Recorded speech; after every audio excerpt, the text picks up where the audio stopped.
Hey guys, tonight we're crawling through salty Aegean winds to uncover why ancient dye merchants bet fortunes on dawn's first blush. Picture this, your sandals crunch over crushed murex shells, while seagulls scream warnings overhead.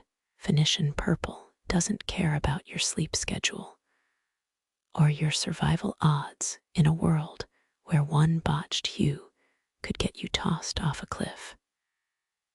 So, before you get comfortable, take a moment to like the video and subscribe.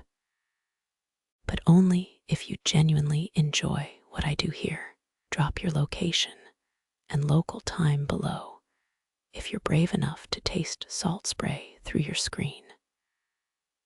Now, dim the lights. Maybe turn on a fan for that soft background hum. And let's ease into tonight's journey together. You kneel on jagged limestone, the same stones Tyrian traders called Ra's fingerprint. Dawn leaks across the horizon like spoiled wine. Your calloused fingers sift through wool, swatches drenched in mollusk guts. True Tyrian purple's worth its weight in gold, literally. A Roman emperor once bankrupted his treasury for a single bolt. That's your fun fact for tonight's tomb raiding crowd. But forget textbooks. Here's why your bleary eyes matter. Pre-sunrise light filters through sea haze, stripping away lies. Merchants called it the unveiling hour. Too dim, your dye reads black. Too bright, it bleeds brown. You're hunting violet undertones that shiver like heat mirage. This ain't Pantone swatching. Watch the eastern sky, that sliver between indigo and gold holds empires in its throat. Archaeologists found ledgers proving one batch could feed a village for a month. Historians still argue whether master dyers preferred cloudy dawns. Some claim mist sharpened their vision. Here's where it gets weird. Workers believed left-handed harvesters ruined batches. They'd check your dominant hand at the vats. No ambidextrous drudge-eye nonsense. Your left palm itches, remembering superstitions carved into tide-worn tablets. Breathe deep rotting shellfish and olive oil mingle into a perfume that make modern perfumers gag. The richest purple came from mollusks drowned in their own mucus. Poetic justice, or just gross. You crouch beside a clay pot older than the Bible's first draft. Dawn sharpens, your swatches transform.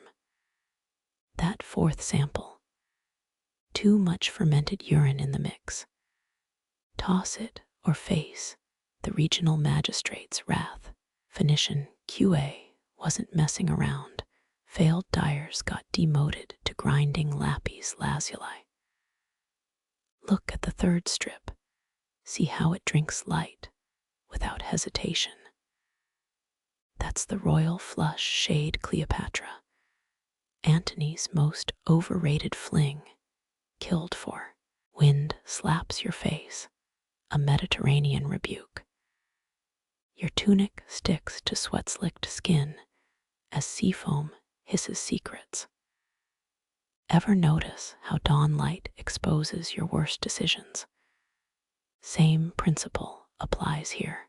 That blurry-eyed merchant overpaying for cedar resin, he'll beg for olive groves by noon. You pocket a shell fragment contraband, but who's counting? The sun breaches the horizon, your window slams shut. No more edits, no takebacks. One merchant's journal claims dawn testing began when a colorblind king executed his entire dye guild. probably myth, but your neck hairs vote otherwise. Scrolls from Pompeii's ruins mention purple madness, traders hypnotized by vats under the wrong light. You stand knees protesting as gulls mock your amateur color grading. Waves erase footprints behind you. Modern labs use spectrophotometers, but machines can't smell desperation or taste impending bankruptcy. That's why you're here, squinting at the same unforgiving dawn they did. The difference: your failures won't get you executed. Probably. Your sandals sink into tidal muck as briny air slaps you awake. No perfume shop daintiness here. Dawnlight glints off shattered mollusk shells underfoot. Each curved fragment once cradled a creature worth its weight in silver. Phoenician pickers called them sea grapes, cluster after purple-spined cluster, clinging to submerged rocks.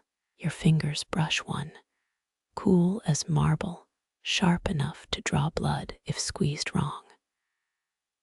Modern chemists would gasp at the process, rotted shellfish glands stewed in urine. Here's the kicker: they preferred donkey piss for its acidity. Harvesters carried clay jugs of the stuff, sloshing against their thighs as they waited. Forget romantic sea spray. This reeked like a barnyard, flooded with rotten eggs. Yet from that stench bloomed hues that made kings weep, a paradox as sharp as the shells themselves. You kneel beside a tide pool, its surface oily with dye, leaks from damaged mollusks. Notice how the liquid shifts from leafy green to bruised purple under sunlight. That's dibbermoindigo, the magic molecule Romans later called the color of clotted blood. Fishermen's wives wore gloves woven from dried seaweed, not to keep hands clean, but to hide telltale stains from competing merchants. One purple-tipped fingernail could get your throat slit in a Sidonian alley. Listen close. Hear the wet crunch as workers pry shells apart with bronze hooks. They're hunting the hypobranchial gland, a mucus-secreting strip no thicker than a reed leaf. Miss by a hair, and the precious fluid curdles into useless sludge.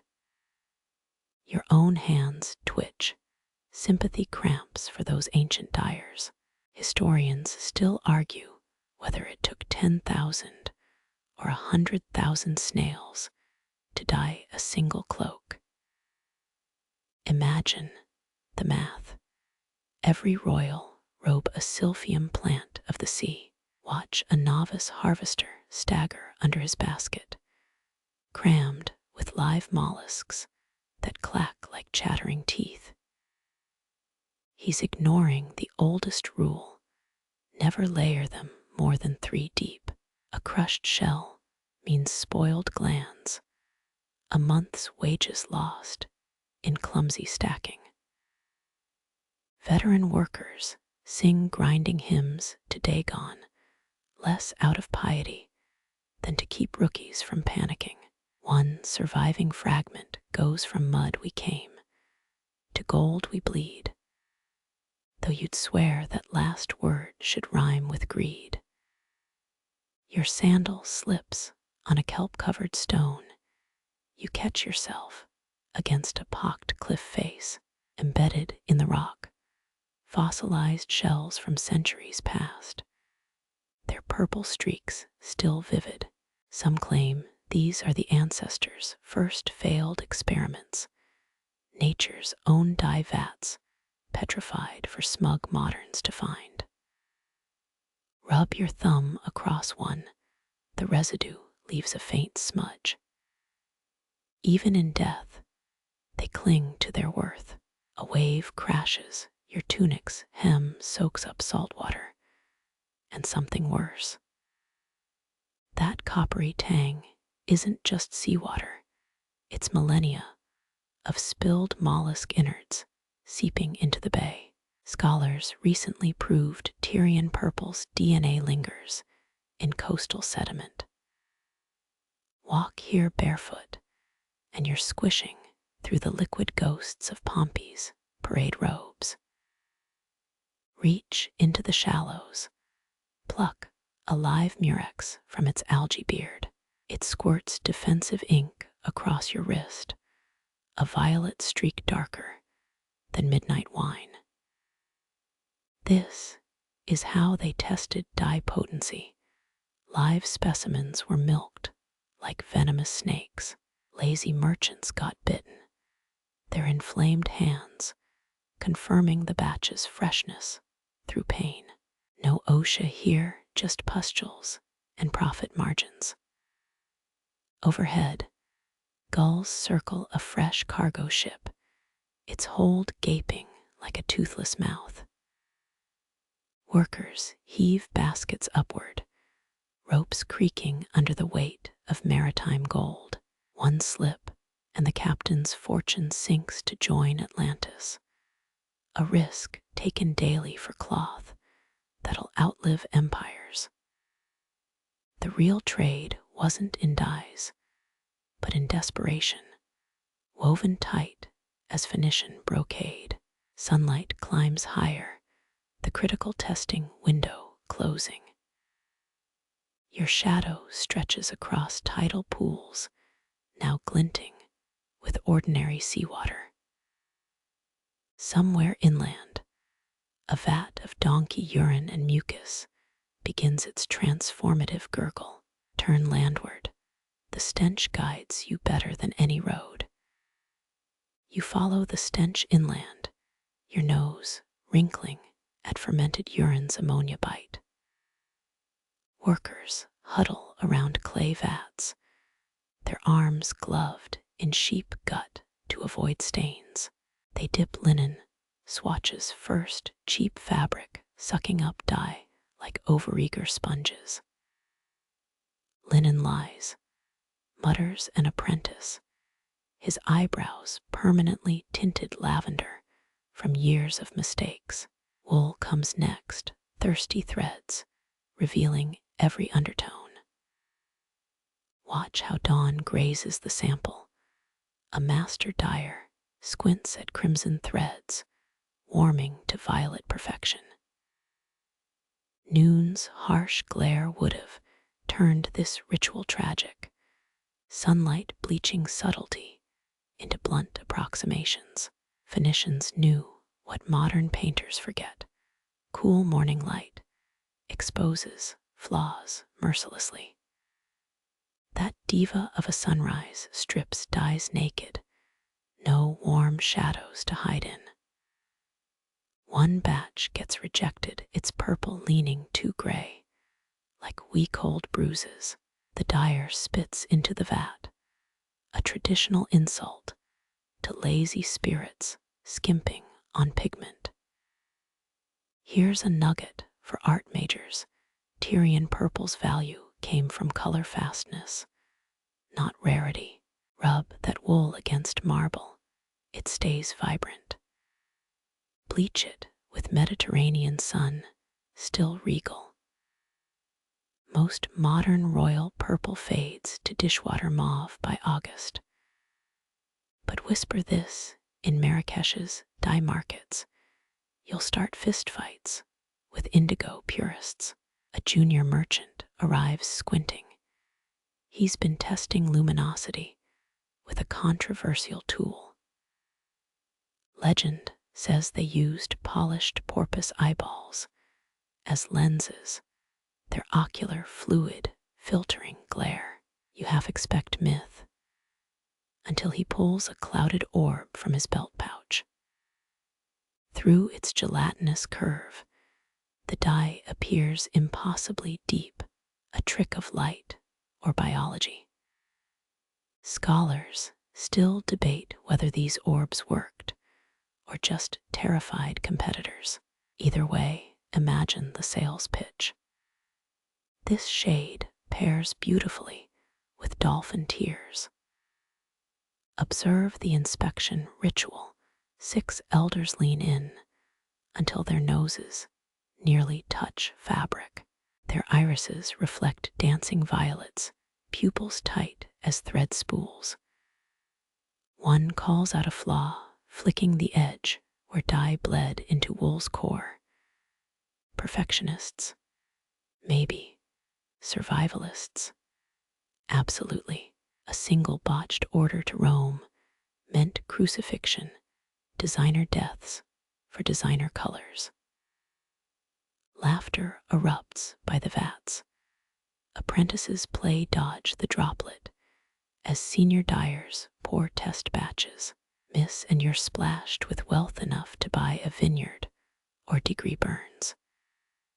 Your tunic's hem already sports a constellation of purple speckles. Congratulations, you're now a walking felony in Byzantine law. Notice the alchemy boxes, wooden trays lined with white pebbles from Cyprus. Each stone serves as a neutral backdrop for evaluating undertones. The head dyer arranges them hourly. Dawn's progress demands constant adjustment. Some claim he's aligning with Astarte's celestial path. Others swear he's just obsessive. You pocket a pebble. It glows faintly pink in your palm. Guilt whispers that you've stolen a merchant's third favorite rock. A shout comes from the cliffside. A spotter tracks the sun's climb with a sundial carved into basalt. Once the shadow touches the merchant's despair marker, work ceases. No artificial light allowed. Torch flame added unwanted yellow hues. Modern replication attempts failed until someone tried UV lamps and electrocuted a grad student named Clive. The master dyer offers you a magnifying glass, its lens ground from Egyptian quartz. Under scrutiny, the perfect purple reveals hidden galaxies, flecks of gold from snail enzymes, streaks of marine blue. It's the Milky Way spun into thread, a wearable astronomy lesson. Your guide smirks. Julius Caesar's shroud probably looked worse close up. Wind shifts, vapors from the vats momentarily clear. In that sweet spot between reek and fresh air, you grasp their precision. These weren't just artisans, they were human spectrometers. Each refused batch gets thrown onto a mourner's pile, destined for widows' veils. Historians still argue whether twilight hues suited grief or just offloaded inventory. As shadows shrink, workers cover vats with palm fronds, shielding treasures from solar betrayal. You blink away lingering dye fumes, the world now tinged faintly violet. Somewhere, a merchant's counting pebbles, and a porpoise corpse drifts eyeless through Tyre's harbor. Moonlight still licks the horizon when workers emerge, hands clutching baskets of dried cedar bark. You hear it before seeing it, a low hum vibrating through the vat room's limestone floor. 3 elder women enter, their hair dusted with crushed murex shells, stomping bare feet in counterpoint to the drone. This isn't a chant. It's a bargaining session with dead mollusks. Astarte's teeth, you stingy shell-dweller, spit your guts proper this time. Croaks the eldest, tossing salt over her left shoulder. Ash from last night's offering fires gets mixed into dye paste, a gritty texture said to please marine spirits. Mainstream historians confirm the ash-salt combo stabilized pH levels, but good luck finding that on temple carvings. You catch words in a dialect older than Tyre's harbor walls, verbs twisting like octopus tentacles. One verse mentions tides in the blood, maybe poetic, maybe literal. A fringe scroll from Carthage claims senior dyers added menstrual flow to stubborn batches. Considering the vinegar aroma here, plausible. Clay pots get arranged in solar sigils, their bellies still warm from overnight fermentation. Workers spit into each vessel, not the insult spit from earlier, but ritual saliva said to wake sleeping pigments. Someone passes you a fig, its sweetness clashing with brine thick enough to chew. The master dyer winces as he bites into unripe fruit. Sourness steadies the eyes, he insists, though his grimace suggests otherwise. Listen close. The hymn's refrain mimics gull cries. Each cree coincides with paddle strokes stirring vats. Not poetry, practical acoustics. Sink your stirs to the gulls, and the dye layers evenly. Modern chemists use magnetic stirrers, but they lack flair. And seagull ambience, a crash startles you, an apprentice drops an amphora of stale urine. The women stop mid-chant. Silence hangs like damp wool until the master dyer barks. Again from the rotting tide verse, historians still argue whether these rituals held power or just masked trade secrets as mysticism. Either way, stock prices stayed sky-high. Dawn's first spear of light cracks the eastern window. Workers scatter like startled crabs. Time for the silent hour. Only hand gestures permitted near the vats. You mimic their finger flutters, trying to signal too watery. An apprentice mistakes it for marriage proposal. Awkward. Your sleeve brushes a pot rim, it buzzes as if hornets nest inside. Fermentation gases, technically, but the dyers wink.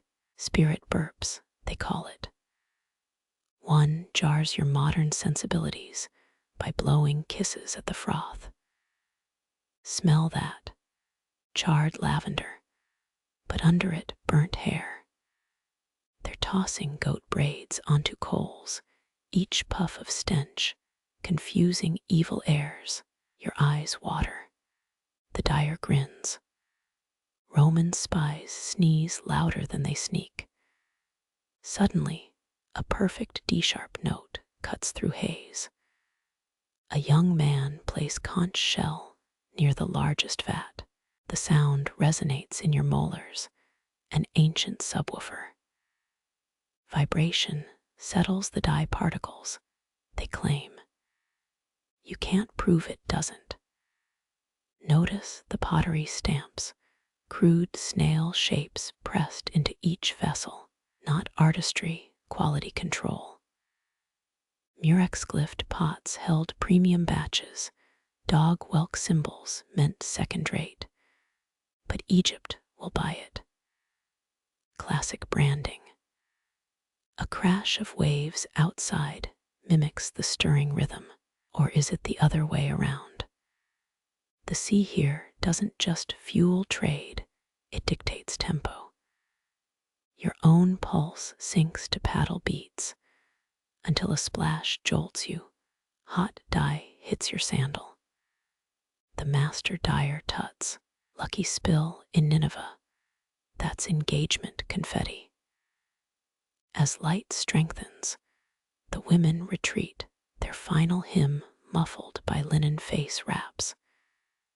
They'll return at next moon's hinge, or whenever batch 73 goes foul. You pocket a cedar twig from their basket. It smells like sanctity and loopholes. The vats exhale a contented gurgle, spirits appeased, or collagen breaking down. Either way, the purple deepens before your eyes. A dyer nods at the transformation.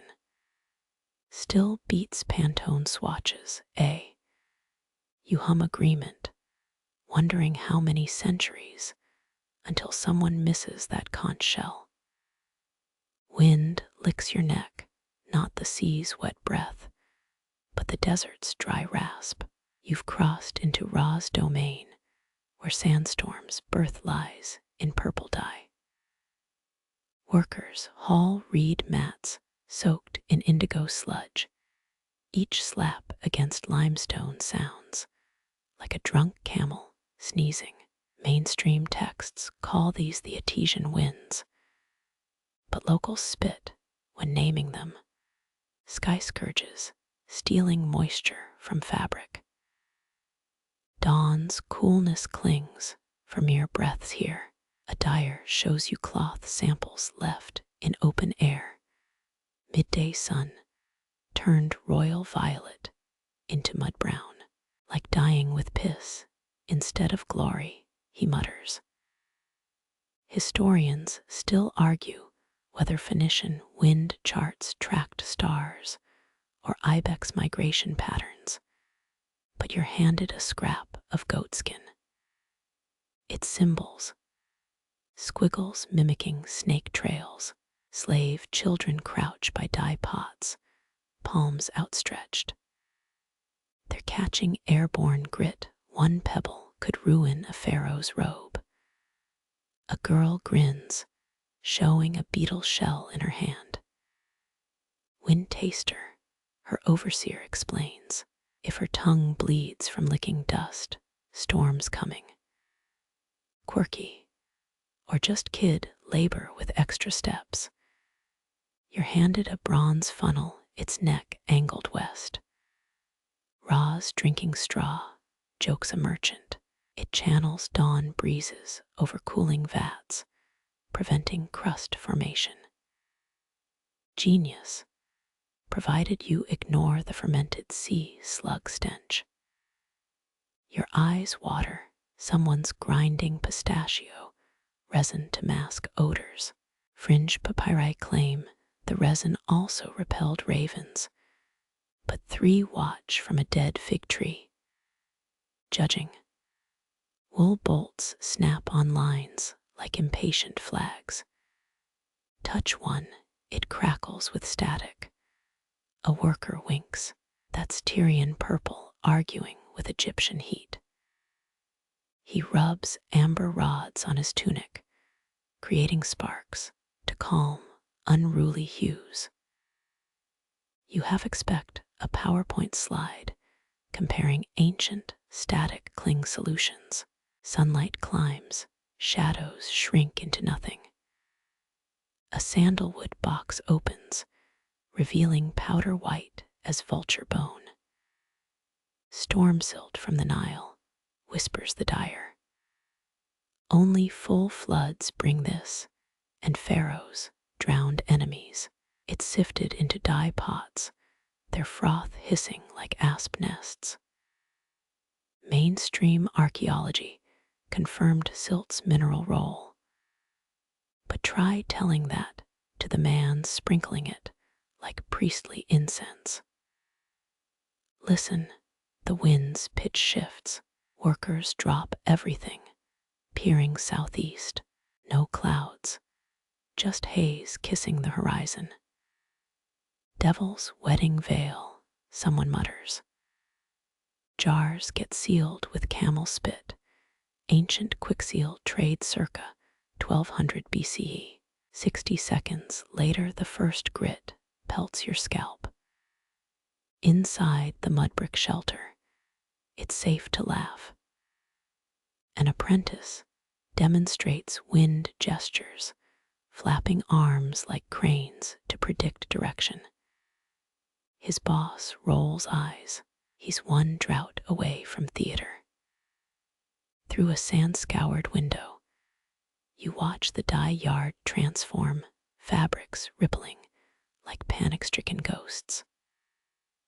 Ra's breath howls through reed flutes installed on rooftops, a shrill early warning system. Cover your ears. It's like a tea kettle screaming in Aramaic. Workers play dice during the lulls. Steaks, vintage button shells, and a desiccated cobra head. Typical lunch break. When the air clears, devastation shimmers under renewed sun. A dyer kicks a cracked amphora. Its contents now resemble curdled wine. Caesar's grandmother could have worn this. Beggar's grandma wouldn't.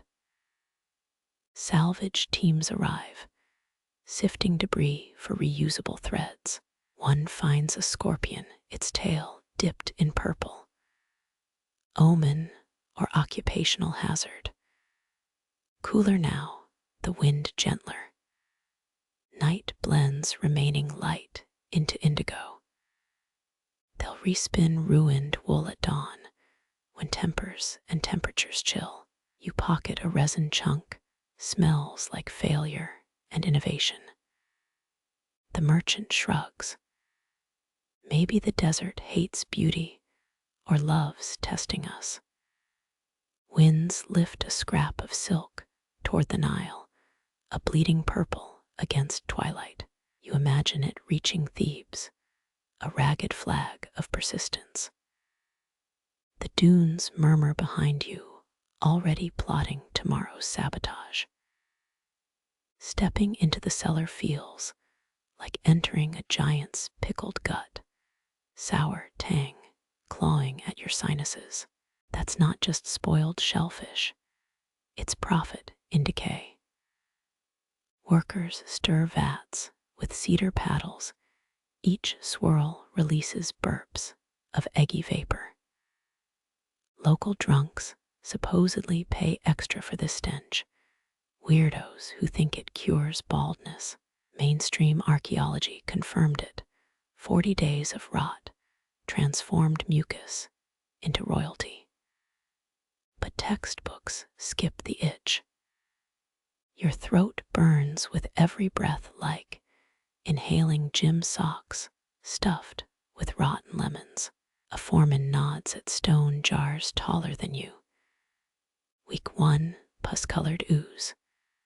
Week 4, angry goddess broth. Week 6, he flips a coin. Gold or gutter slurry. Chisel marks cover the walls, recipe notes for the illiterate. One shows a man juggling oysters under crescent moons. Another, a donkey peeing into a pot. Historians still argue whether that's literal donkey urine actually stabilized some batches. You side-eye a nearby mule.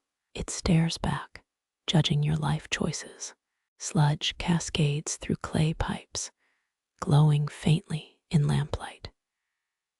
Each splash echoes like wet applause. Workers call this the Midnight River, though it's closer to a sewer creeping toward a fancy gown. Your sandal sticks to the floor. The foreman grins. Careful. That's Cleopatra's perfume hardening under your heel. Copper scoops dredge up gelatinous globs. They plop into hemp sacks, a sound akin to throwing dead frogs at a wall. Teenagers haul sacks upstairs, faces wrapped in onion skin masks. One gags. His boss shrugs. Your ancestors built pyramids. You'll survive spoiled clams. Sunlight's forbidden here. Shuttered windows block Ra's gaze. Why? Light startled the fermentation spirits. Workers' torches stay hooded, bathed in indigo cloth scraps. It casts everything in bruised tones. A rat scurries past, fur tinted violet. Even vermin can't escape the branding. Look closer, bubbles rise through vat scum. Some burst with a blorp, others hiss, like deflating tyrants. The foreman claims master dyer's red bubbles like oracles. A perfect sphere, divine approval, clustered like fish eggs. Bad omens.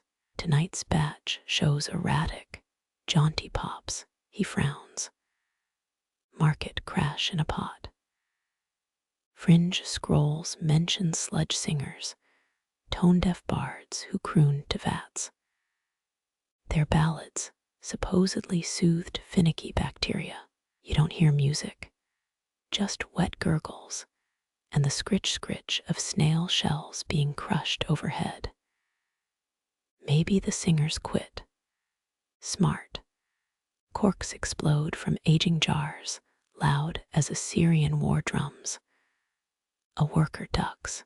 Rookie mistake filled it to 80%. His tunics splattered with purple goo. Colleague's verdict. Now you're a walking royal banner, minus the royal part. Everyone laughs except the foreman. He's busy licking a stir stick. Taste matters here. Too bitter, add date syrup. Too sweet, more salt. You decline the offered tasting spoon. The foreman shrugs. Coward. This built empires. His grin reveals a grape-colored tongue. Fringe cults allegedly drank aged sludge for visions. Judging by his pupils, maybe he's a member. Steam rises from a newly opened vat. It coils like drunken serpents. Dragon's breath, murmurs an apprentice. Inside, a liquid mirror reflecting torchlight in gold ripples. Success. The crew cheers. Someone breaks out fig wine. You wonder if they rinse their cups, then decide not to ask. Clay tablets line a niche, each marked with weather symbols. Dust fingerprints suggest frequent consultation. These are the real recipes, not the donkey pee doodles outside. One instruction chills you. If batch weeps blood-red tears, bury with silver and run. Legends claim great dyers fermented vats in their basements, sleeping atop them like brooding hens. You mention this. The foreman snorts. Try that, and your wife leaves you. Guaranteed. He rubs his wedding band, tarnished purple, double meaning. Unclear. By dawn, your clothes reek of ambition and decay. Outside, workers dilute the goop into something resembling wealth. One holds a silk swatch next to the vat. Match. Burn the fabric, fail. Burn the dyer's pay stub. A teen whispers, "My uncle got fired over half a shade." His laugh cracks midair. You pocket a hardened sludge chunk, looks like amber, smells like regret. The foreman notices. Keep it. Complimentary tombstone for when your lungs quit. Wind sneaks underground, rattling shutters. Workers stiffen. Nobody wants fresh air here. It's betrayal in gaseous form. As you leave, a vat erupts, spewing lavender foam across the ceiling. No one reacts. 99% failure rate, shrugs the foreman. But that 1%, he fans out a silk scrap, purple so deep it sucks in the light. You touch it, and for a heartbeat, understand empires. Rusted ladders lead to the rooftops. Sunlight stings after hours underground. Workers lay newly dyed linens to dry. Wind tugs at corners, whispering secrets to the Nile. Below, the sludge bubbles on patient as a plodding vizier. Wind whips your hair as you reach the rooftop. Linen strips snap like impatient nobles. Workers weigh fabric corners with sun-warmed stones. Watch closely, mutters a dyer. She flicks vinegar at a crimson rag. It drinks the liquid greedily. Linen's thirsty. Ruins gradients. Wool's different.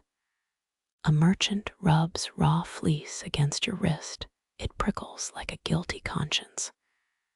Sheep hair's scaly, he explains. Traps die between carrot and shingles. You squint under sunlight. Wool reveals layers, mauve over violet, over something darker than midnight. Historians confirmed Roman sumptuary laws specified wool for imperial purple. Silk came later with Chinese bribes. Someone tosses a silk scrap into the air. It floats down, sly and lazy. Catch it mid-fall. The dye pools and ripples. Silk's slick, sneers the dyer. Shows every mistake like a mirror for your sins. Workers dunk a bolt in rancid olive oil. It emerges gleaming. The towel trick required 9 pressings and a strong stomach. Your fingers brush fabric so fine it whispers. This bolt's destined for Leptis Magna. A senator's bride wants sleeves darker than her father's heart. But touch the wrong edge. Oils from human skin leave blotches. An apprentice wipes hands on barley bread first. His lunch smells like defeat. Dyers argue over a misfit swatch. Its color shifts from plum to mud green. One growls, full moon batch, always unstable. They vote by tearing linen strips. Majority rules. The loser spits into the dye pot, a traditional blessing that definitely doesn't curse his rivals. Quirk alert. Camel hair undergarments became black market oddities. Herders swore the fibers breathed with dye shifting hues during desert crossings. You spot a pair hanging behind a loom. Up close, just itchy leggings stained by questionable decisions. Metalworkers arrive with bronze tweezers. They pluck stray wool fibers from silk, a 3-hour chore called defuzzing the elite. One yawns into his sleeve. Did this for Mark Antony's mistress. She wanted velvet. We gave her a headache. Sunset approaches. Dyers rush to roll fabrics before dew ruins hours of work. A teenager trips, unfurling 6 yards of purple into dust. The foreman's nostrils flare. Congratulations. You've made floor mats for Hades. Historians still argue whether flawed silk wound up in Roman siege tents. Hidden stitches mocking perfection. You lean over a vat, watching dye cling to wool like a desperate lover. The answer feels obvious here. Imperfections have their uses. Underfoot, discarded threads shimmer faintly. Workers call them dusk's children, too weak for robes, but perfect for embroidery. Your heel grinds one into the rooftop. It leaves a streak like a tiny comet, poetic, pointless. A bell clangs. Inspection time. Officials arrive with ivory swatches, the imperial true purple standard. Panic flares as they rub test fabrics with sour wine. One bolt bleeds streaks. The dyer's face sags. Tell my wife to sell the goats. You pocket a rejected silk scrap as thin as a rumor. By morning, sunlight will reduce it to ash. For now, it sits heavy in your palm, a fallen queen with bad timing. Dawn licks the horizon like a cautious thief. You're back at the docks, where inspectors drown lies in sunlight. A merchant kneels before unrolled fabric, his ochre-stained fingers trembling. Pure Tyrian, he insists. The inspector, a woman with salt-crusted eyelids, spits date wine across the cloth. Cheap red bleeds into the sand. They call this Ra's judgment. Authentic purple clings through acid and sweat. Counterfeits dissolve like cowards. Your nostrils twitch at fermented shellfish, wafting from approved vats. The failed merchant's robe gets shredded into tally marks, 1 tear per fraudulent sale. 18 rips later, he's barefoot in the mud. Historians know Roman enforcers imported Gallic madder roots for cheaper reds. But dawn spots vegetal dyes faster than any lab. You crouch beside a condemned bolt. Its pink undertones whisper of crushed insects and desperation. A child throws pebbles at it. They stick in the gummy residue. Juno's warts, a dyer snickers. Quirk time.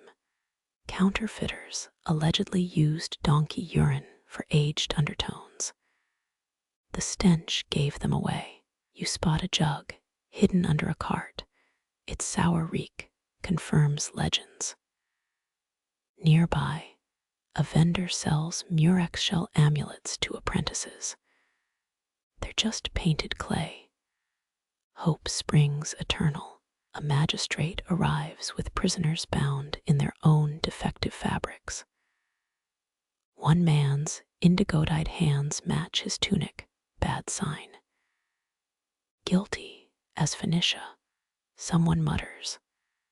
The sentence: 6 months, stirring vats of squid ink.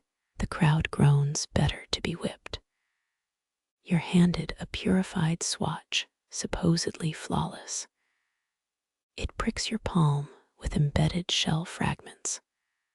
Quality control, Phoenician style. A trainee drops his in the harbor. The foreman nods approval. If a fish steals it, good. Fog rolls in dyers, snap reed mats over drying racks. Mist plays havoc with scarlet pigments, but hides inferior goods.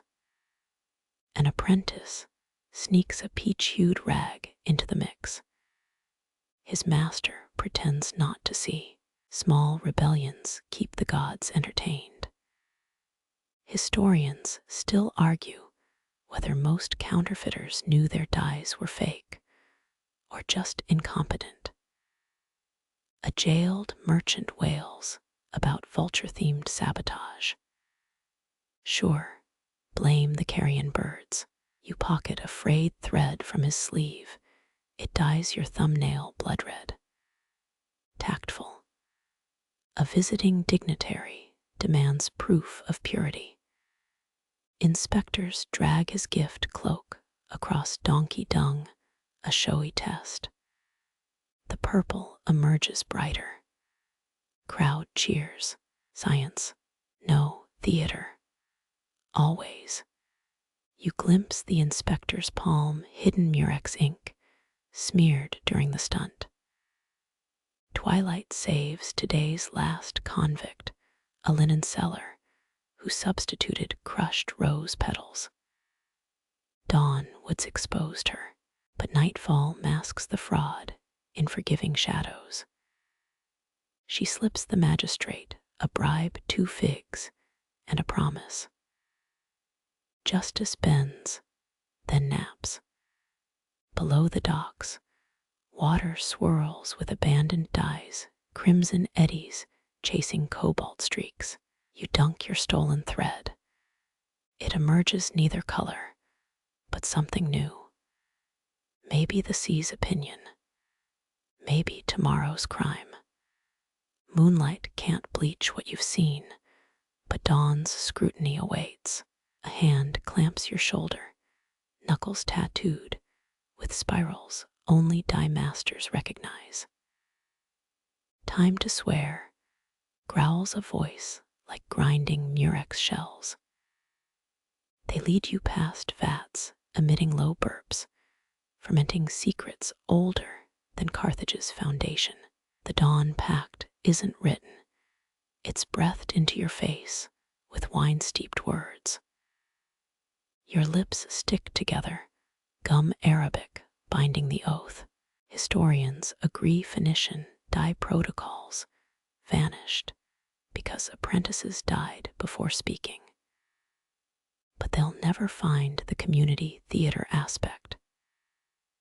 Imagine Broadway-style oaths, hand gestures stolen from temple dances, improvised threats involving scorpion shoes. You kneel on a rug woven from rejected purple threads, each fiber whispering failed recipes. An elder smears your tongue with rancid olive oil to discourage chatter. Quirk alert. Some families encoded recipes in armpit hair patterns. Shave and kiss your inheritance goodbye. They make you swallow a brine-soaked rag salty enough to choke a dolphin. Secrets stay wet, hisses the master. Your throat burns, but your eyes catch something odd. A toddler in the corner, sorting beetles by hue. Training starts early here, diapers doubled as dye testers. The real punishment isn't death for betrayers, it's recipe amnesia. A deserter stands shackled nearby, repeating indigo like a skipped lyre string. His family boils vats of plain water, mocking his empty hands. Crowds throw clamshells. He misses the jokes. Historians still argue whether these oaths included voluntary poisonings or just really bad catering. You're handed a clay tablet blank. Memorize the cracks, the master says. It's a baked map of local tide patterns, clever until someone drops it. A priestess of Astarte appears, ankles jingling with shell bells. She presses an amethyst to your forehead. Cold seeps into your skull. Now you'll dream in dye vat fumes, she croons. You hope that's metaphorical. Spoiler, it's not. Your first test, identify a shade while being slapped with wet kelp. Storms curse purple. You shout through the stinging. They nod. Correct. Pain sharpens perception here. A journeyman offers congee laced with chamomile, comfort, with a side of memory dampening. Night fades. Oaths sworn, you're paraded past dawn's first rays. Villagers pelt you with figs, a blessing that stains worse than dye. A widow whispers her husband's recipe into your sleeve, then burns the original. You become a living archive and a target. The master shows his forearm, scars forming Phoenician glyphs. Steam burns preserve better than ink. He shrugs. You decline the branding iron. He laughs for now. By midday, your spit turns violet. The amethyst's dewing. Kids point and giggle. A goat licks your hand, its tongue now streaked like sunset. Perfect. Free advertising. They say Babylon's hanging gardens had secret dye plots, ivy dipped in stolen Tyrian vats. Can't confirm, but your new garden reeks of rotting shellfish. Coincidence? Unlikely. As stars emerge, you hear the deserter's chains clank. His family's fake vats still bubble, but nobody's watching. He reaches for a ladle. You cough, a pact-bound reflex. The ladle snaps in half. Some oaths police themselves. Dawn's almost here. Your tongue tingles with tomorrow's secrets, heavy and sea-bitter. The master nods toward glowing eastern hills. Again, he says, you beg the gods for coffee. They offer brine instead. History never tastes like you hope. Cold brine drips down your neck, your new perfume, since swearing those thrice-cursed oaths. The master tosses you a papyrus scroll waxed with sheep fat. Forget north. Stars and tides decide harvest times now, he grunts. Dawn's still hours off. Tonight's lesson happens under skies smeared with constellations modern telescopes ignore. You kneel on a dune, crusted with dried murex mucus. The master stabs a barnacle-crusted stick at Sagittarius. See the bow's arrow. When it pierces the wave god's thigh, he points to a faint star group we harvest. Miss the window, and the shellfish spawn poison in their glands. Historians confirm Phoenicians timed harvests to Sirius's rising. But they'll never admit star lore included dolphin migration gossip. Your fingers trace tide charts carved into a tortoise shell. Each groove matches phases of the moon waxing for neap tides, full for risky deep-water hauls. Quirk time. Apprentices once used leeches tied to rocks as living tide clocks. Your master scoffs amateurs. Leeches lie after mating. A wave slaps your ankles, salty reprimand for misaligning the starboard. This wooden tablet's etched with constellations even Babylon's scholars forgot. Rotate the dial until Altair's position matches the season. If the holes don't align, fishermen stay ashore. You fumble the calibration. The master smears squid ink on your eyelids. Better vision comes through suffering. He's not wrong. Stinging eyes spot the dolphin constellation first, its tail flicking above the horizon. There, the midnight dive signal. Your crew launches coracle boats without oars. Currents do the work tonight. Historians still argue whether Phoenicians navigated by magnetism or just really observant parrots. Etruscan texts mention feathered guides, but good luck finding a scholarly parrot translator. Diving begins. You sink into ink-black waters, clutching a net and a sickle moon-shaped knife. Submerged rocks glitter with barnacles, their edges sharper than a tax collector's smile.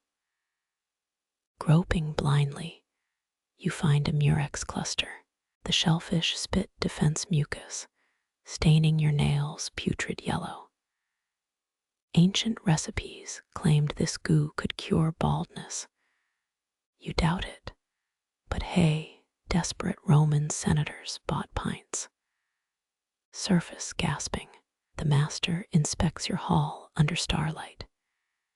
He rejects 3 shells for being moonstruck, translucent patches betraying tidal weakness. 1 keeper, a spiral-shelled murex with vein-like ridges. Blood of Tyre, he whispers. Your fingers memorize its grooves, a map of ideal lunar phases. Back on shore, a clay furnace awaits. You roast shells until they crack like knuckles, exposing the gland. Failure smells like burnt hair and regrets.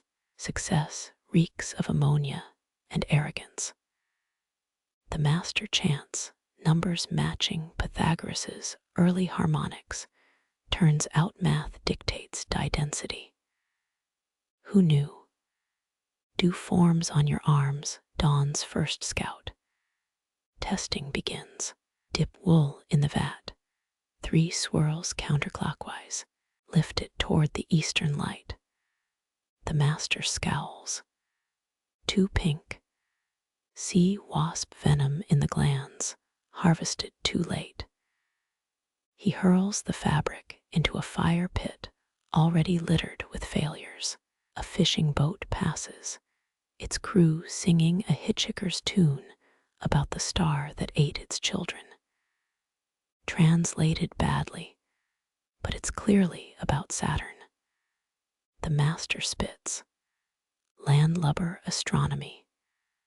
Stars don't eat, they judge. Your stomach growls. He tosses you a fig stuffed with anchovies, brain food. Complain, and I'll add sea urchin.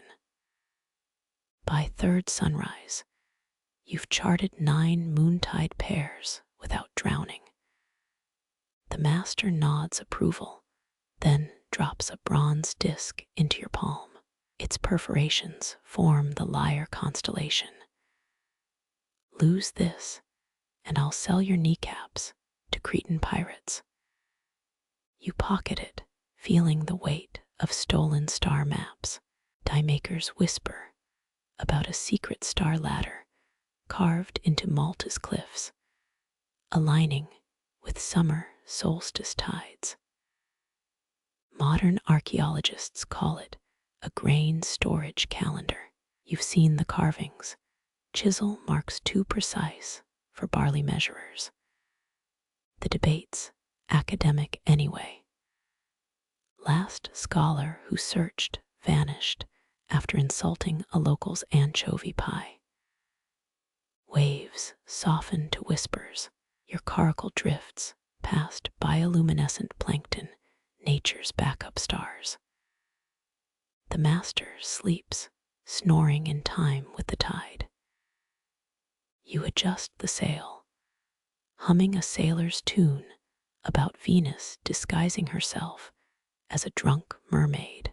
Some legends shouldn't be tested. 3 days' voyage brings you to a beach littered with broken amphorae, each shard stamped with imperial seals. Your coracle crunches over them like a debtor walking on unpaid taxes. 6 fig trees grow twisted from salt spray, their leaves forming a green courtroom ceiling. The master knots your hands with purple-dyed rope. Speak only when seawater touched your tongue thrice, he hisses. Royal inspectors sprawl on cedar lounges, their linen robes cheaper than your restraints. A scribe dips his pen in snail ink. You're 3rd in line between a one-eyed dyer and a merchant smelling of extinguished candles. Mainstream fact. Roman law punished unauthorized purple wearing with exile. These judges enforce it through squints and sneers. Your turn. An inspector tosses your dice-blotched tunic onto a polished obsidian slab.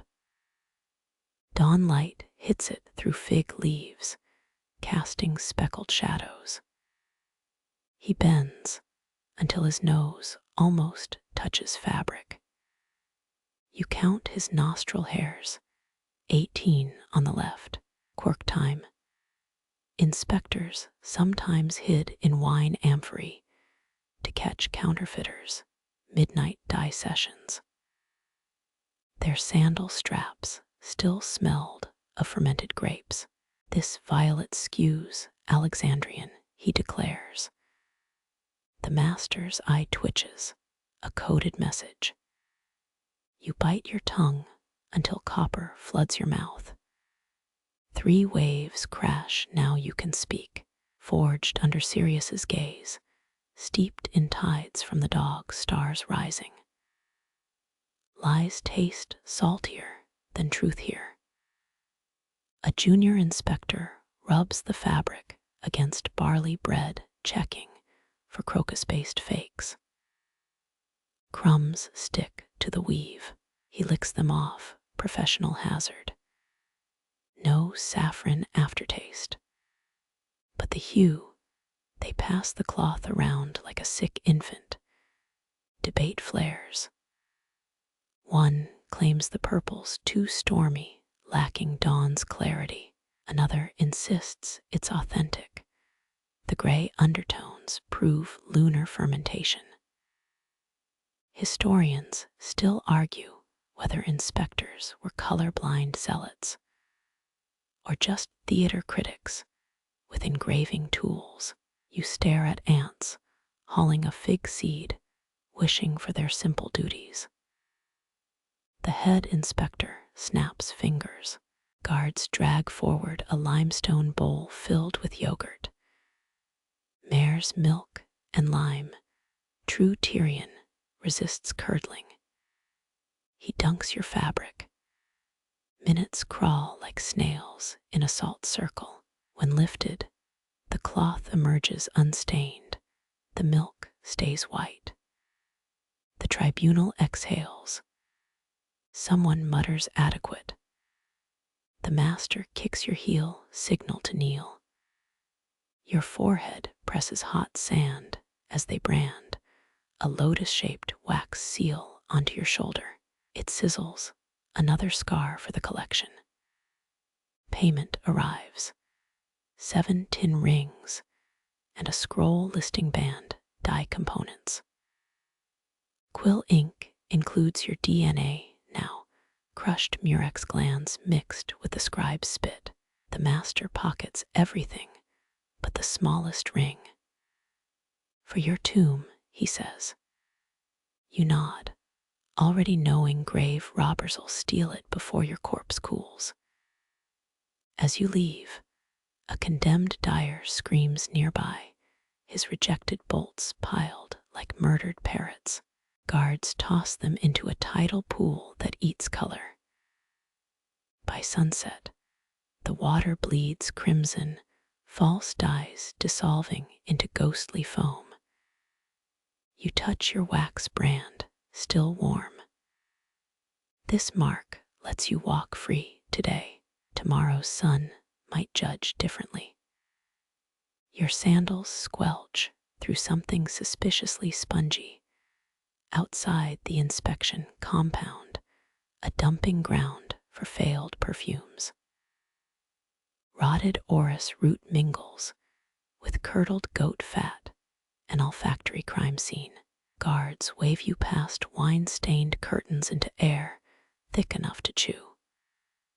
3 breaths in your throat, layers memories. 7th grade chemistry, lab meets your aunts, overpowering potpourri obsession. Mainstream fact incoming. Roman edicts banned perfume sales within 5 miles of dye vats. Enforcement. Sporadic as a drunk archer's aim. Today's inspectors douse themselves in ambergris-laden unguents, whale vomit aromas clashing with vat stink. Your eyes water. Someone's burning lavender stalks in a brazier, smoke coils like jealous serpent gods. A junior perfumer bumps your elbow, hands gloved in leech skin. Don't sneeze near the civet musk, he warns. too late. Your nose rebels, explodes in a spray that make a champagne cork jealous. The master slaps your skull. Apologize to the 12 essence. Quirky detour. Inspectors once wore nasal plugs soaked in vinegar and crushed mint. Records show 3 suffocated during long tribunals, drowned in their own herbal mucus. You'd rather risk the stench. The current air enhancement involves chucking burnt almonds into open fermentation pits. Sweetens the rot, claims an aproned worker. His face suggests otherwise.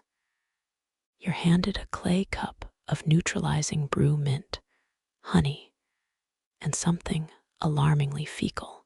Historians still argue whether these perfumes masked smells or just flexed wealth through suffering.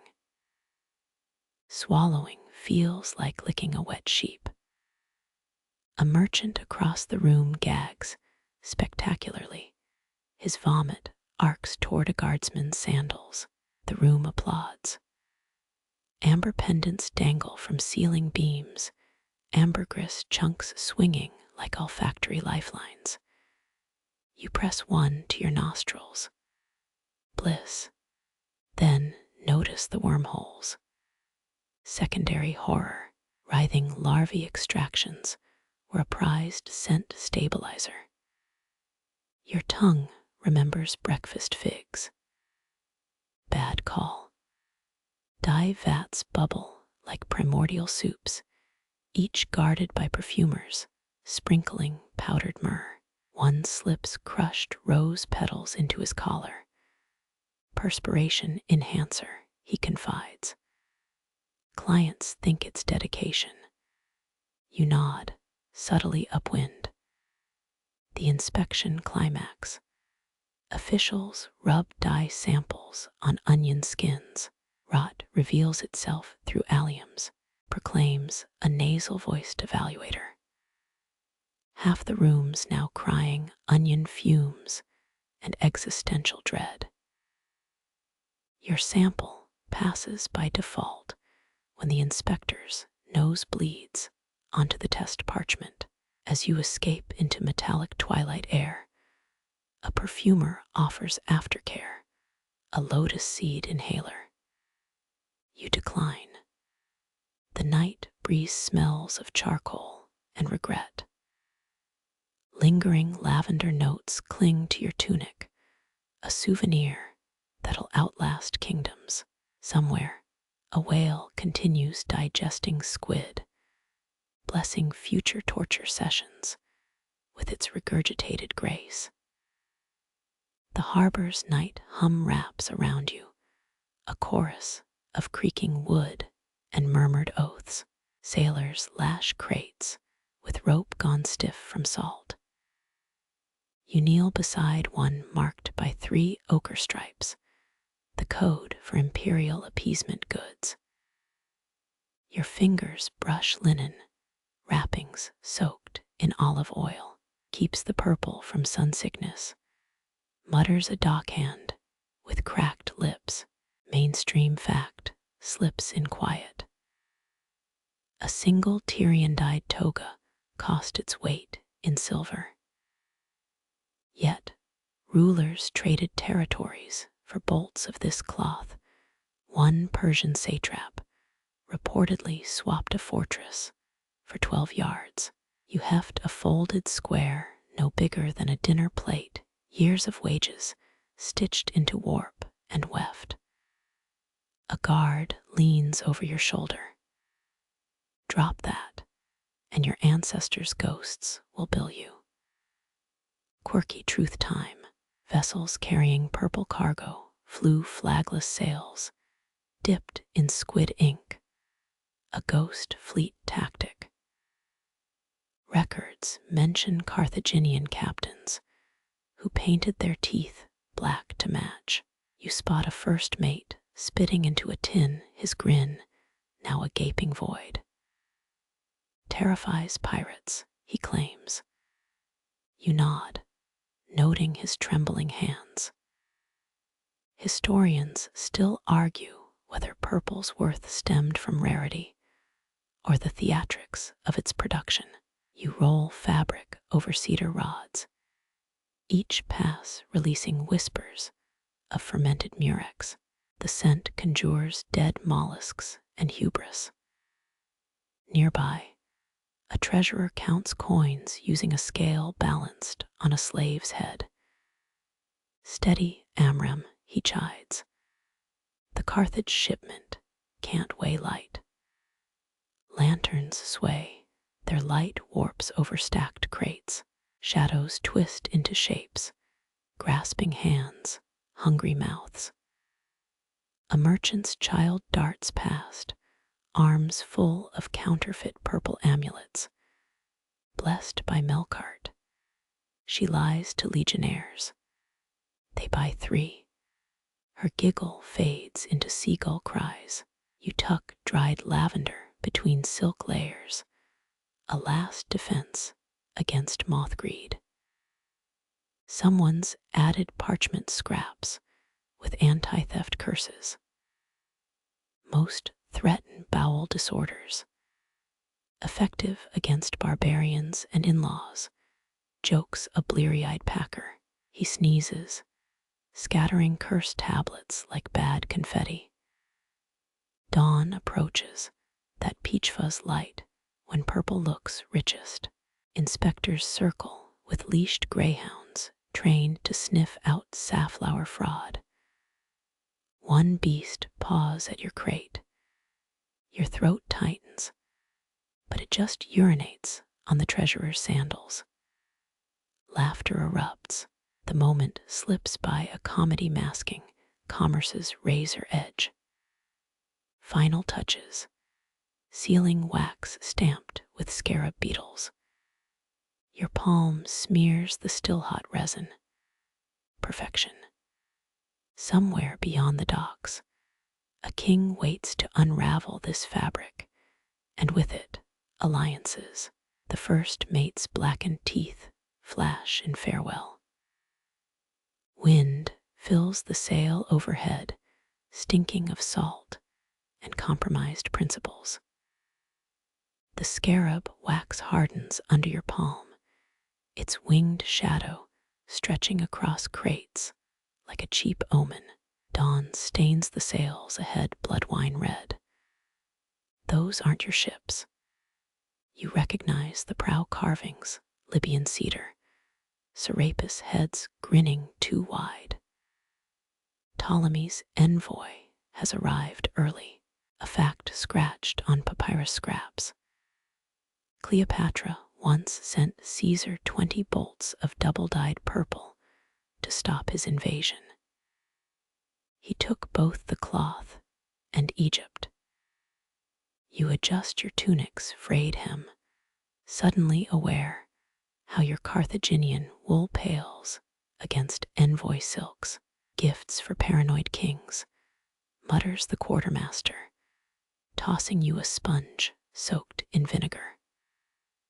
Wipe the brine stains, or we'll end up fertilizing Nile wheat. 3 slaves roll out a bolt wide enough to shroud a pyramid. The purple shifts from plum to black as clouds swallow the sun. A calculated trick, using crushed oyster shells in the dye. Here's the ritual.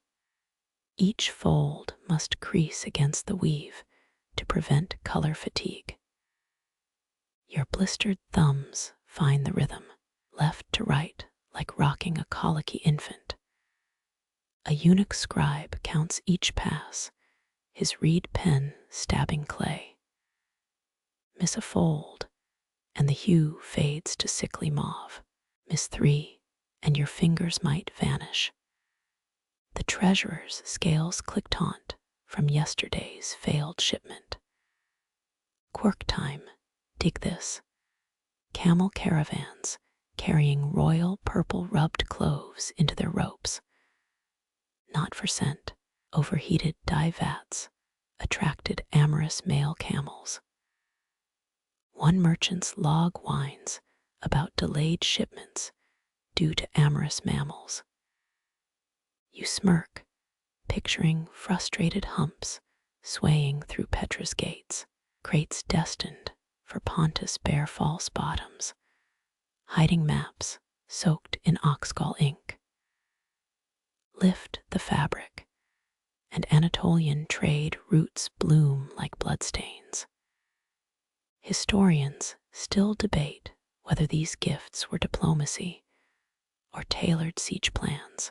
You pray to gods you don't believe in that the linen holds. A commotion ruptures the dock's rhythm. Scythian mercenaries drag a sobbing man toward the envoy's ship, his crime, selling moth-eaten purple as royal surplus. The executioner's axe sports Lappy's inlay. Classy. You turn away too slow, catching the exact moment his scream becomes a gurgle. Red pools around the envoy's pristine sandals. No one mentions the stain. Inspect this, hisses a voice heavy with myrrh perfume. The envoy's niece thrusts a child's tunic at you, its hem embroidered with silver thread. Under dawn's glare, the purple bleeds green at the edges. Your gut twists. One word could mean death. You lick cracked lips. A daring innovation, you lie. The color of spring olives. Her relieved exhale smells of poisoned honey. They load the falsified cargo last. You count 13 crates, a number that would panic the superstitious. But Ptolemies worship foreign gods with better math. Your payment arrives in a scorpion-edged box, 7 elephant ivory dice. For luck, smirks the treasurer, pocketing his cut. You wonder which leader will gamble their throne first. As the ships dissolve into horizon teeth, a drunk dockhand mutters the forbidden part aloud. Kings kill for cloth that won't outlive their piss. You silence him with a look, but your fingers, stained indigo and complicit, trace the rim of a wine jug. Tomorrow's cargo awaits. Scarlet for Pompey, crimson for Brutus, morning black for senators too senile to notice the difference. The first drop of sunset bleeds into the sea. You start counting folds again. The air congeals before you hear the screams. Sunset bleeds into premature twilight, Ra's solar bark swallowed whole. A potter smashes his jugs of murex broth.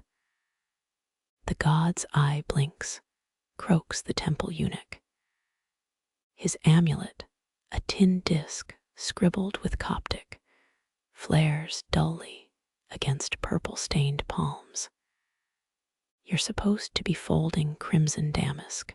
Instead, shadow serpents devour the dock.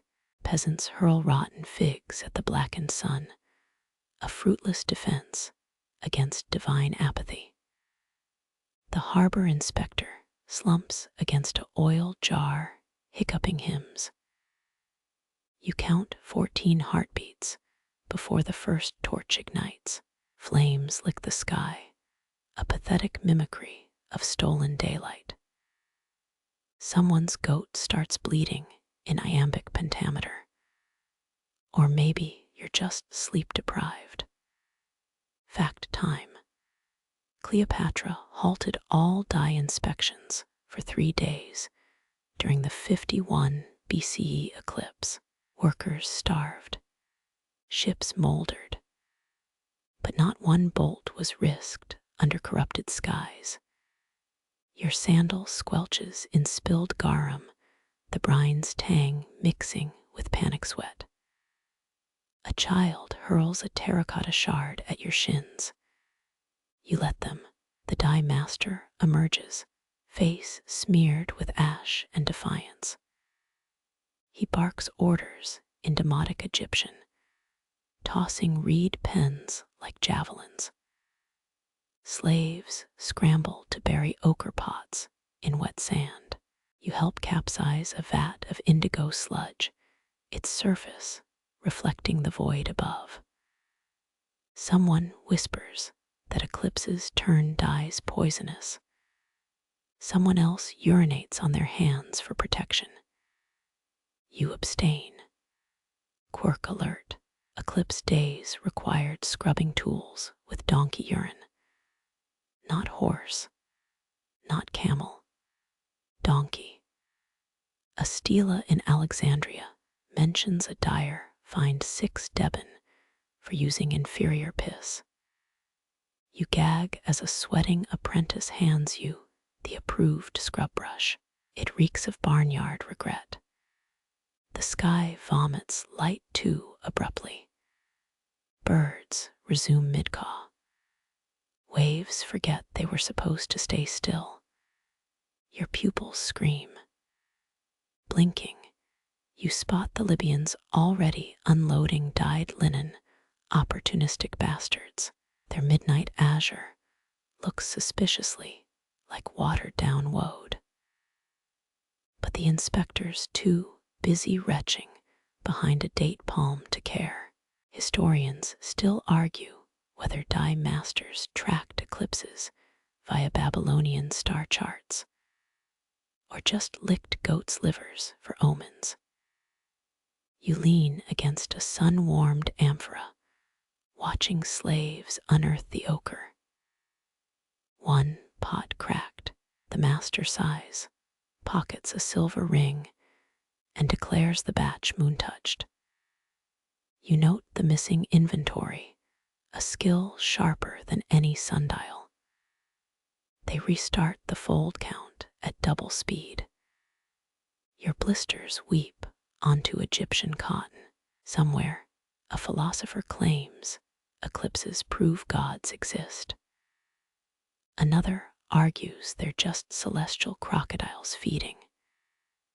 You side with the crocs. The moon's pale grin lingers, a reminder that even king's purple fades under cosmic indigestion. Payment comes in debased coin and a fig cake stamped with Sobek's snout. You trade it for a thimble of overpriced cedar oil. The dockhands sing a slurred hymn to Ra's restored ego. You don't join because tomorrow brings a purity dawn, and you'll need both hands to sort shells without divine interruptions. Dawn claws at your eyelids before the roosters bother. Another purity day demanding shell-sorting perfection. You stagger past the still smoldering eclipse torches to the ledger room. Leather-bound codices sprawl like beached octopi. Each page screams in cramped Phoenician script, a drunk scribe's nightmare. Your thumbnail traces columns of cloud doodles, fat cumulus blobs with X-set-out eyes. Moon phase symbols vomit ink blots over shipment numbers. A splotch resembles Cleopatra's profile. You pretend not to notice. Mainstream moment. Merchants used shared symbols for whether 3 wavy lines, meaning hazy, dawn ruins crimson batches. Modern historians only cracked the code in 2009. Your forefinger stumbles over a wine stain obscuring Sirius, rising date. Of course, you'd get the ledger post-drinking festival. The previous keeper's assist aunt, executed for ink drop treason, left blood flecks on winter entries. You lick a papyrus edge, dates don't dissolve. Small mercies. Quirk incoming. Some entries were written with Beetlejuice ink. Visible only under full moonlight. You've heard rumors of a Madrid collector paying 6 million denarii for a phantom ledger. Your current tome just smells of mackerel and regret. Bonus joke: Phoenicians invented revenue service audits. Not funny.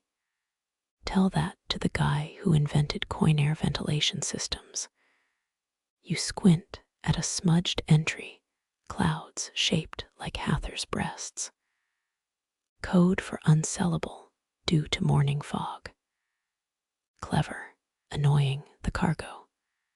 20 bolts of imperial purple for Emperor Gaius. Outcome: fed to Alexandrian sewer rats. Harsh. Your stylus hovers over today's entry, a dawn marred by ibis flocks.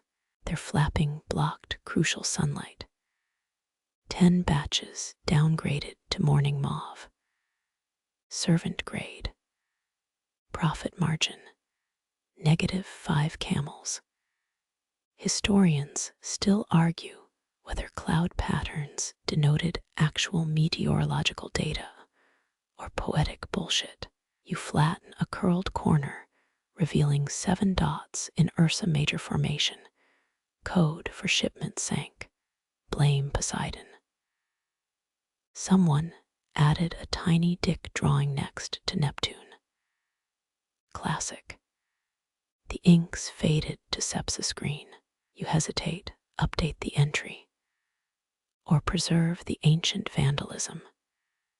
Ethics weren't included in your apprenticeship. A spider scuttles across a monsoon season log, its legs kicking up 3-month-old charcoal dust. You inhale rebellious sneezes. The Great Storm of 63 BCE entry lists drowned dyers as souls commend Eid to Dagon. Cargo lost. Phoenician modest tie. Someone scribbled, but the seagulls feasted in demotic below. No pay raise justifies translating that nihilism. Your lamp spits tallow onto Augustus. Tax exemptions. A sizzling critique of Roman bureaucracy. You mimic the finance minister's voice. Does purple offset genocide? Asking for a senatorial friend. The wax hardens into a mini vomit sculpture.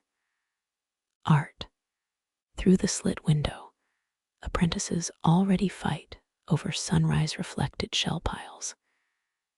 Their shouts twist into a distorted sea shanty. You hum along off-key and underpaid. The ledger's spine crackles like old bones. Pressed between pages, a dried lotus from the Nile Delta. 30 years brittle. Reddish stains suggest romantic intent, or a nosebleed. You tuck it behind your ear. Why? Ask the idiot who thought celibacy applied to botanicals. Mid-morning light exposes hidden marginalia. Beware the Carthaginian with wine-dark eyes. Too late, you've already dated 3. Final entry today. A water-damaged prayer to Astarte for clear skies. The merchant added a PS. Eclipses suck. Bring back the meteorite method. Your laugh stirs a century of dust bunnies. Twilight seeps in time to hide cursed logs from Roman spies. You whisper a defense chant against ledger-induced madness. The weight of 6 governments' laundry lists sags your shoulders.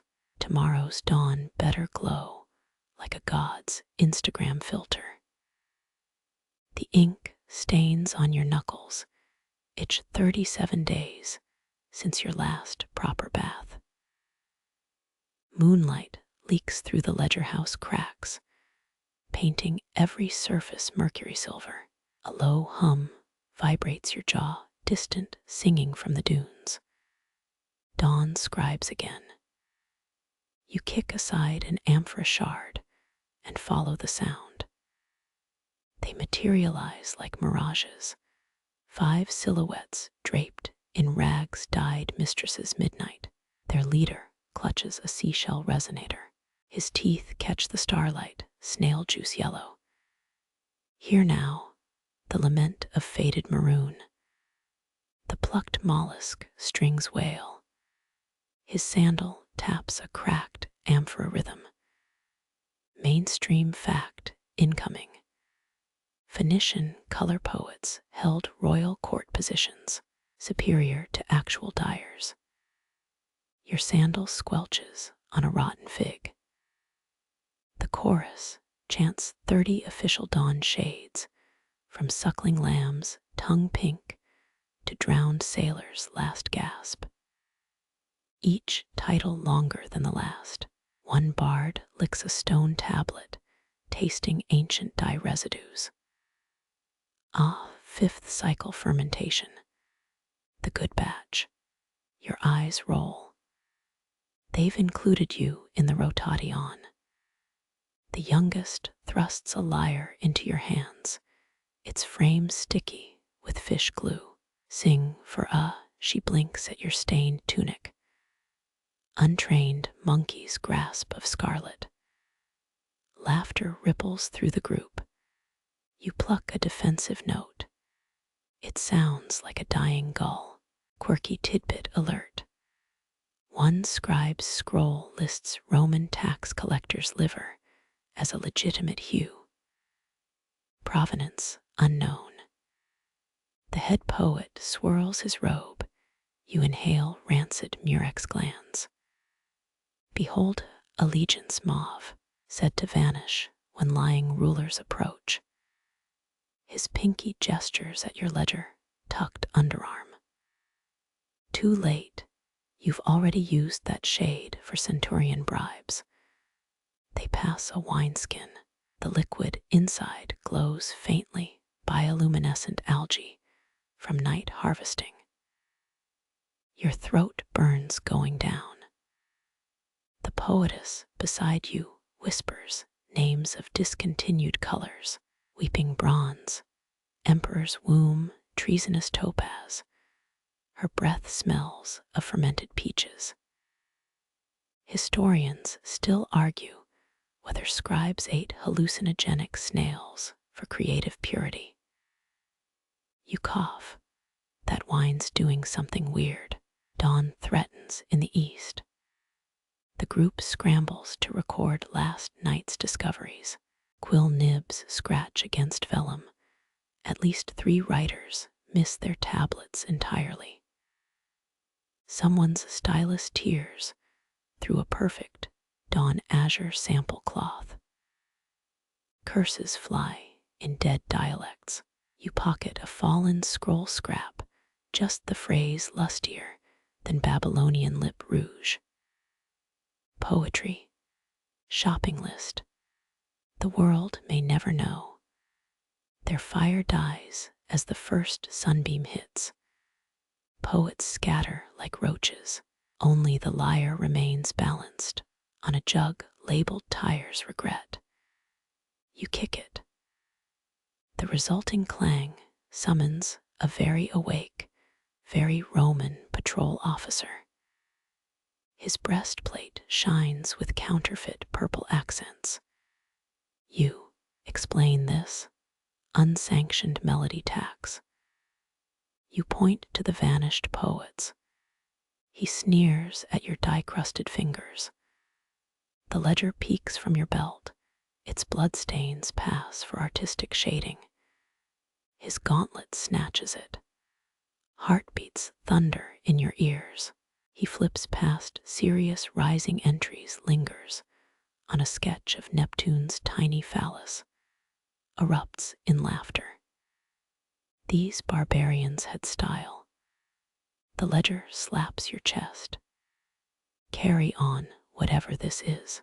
Alone now, except for the persistent algae glow in your gut.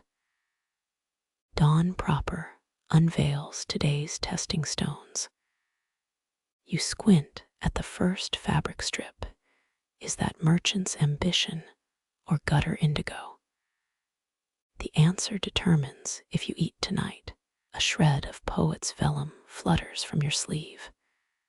It reads, "When in doubt, say Tyrian twilight and demand double payment." Your new motto. The shore breeze carries lingering chants, half-heard rhymes about sunrise tangerine and widows, blistered garnet. Your laugh surprises you. Those pretentious assholes somehow made color sound alive. The testing bell clangs. You drop the vellum into a shellac pot. It dissolves singing, a proper epitaph for forgotten hues. 5 apprentices drag squid ink buckets past your station.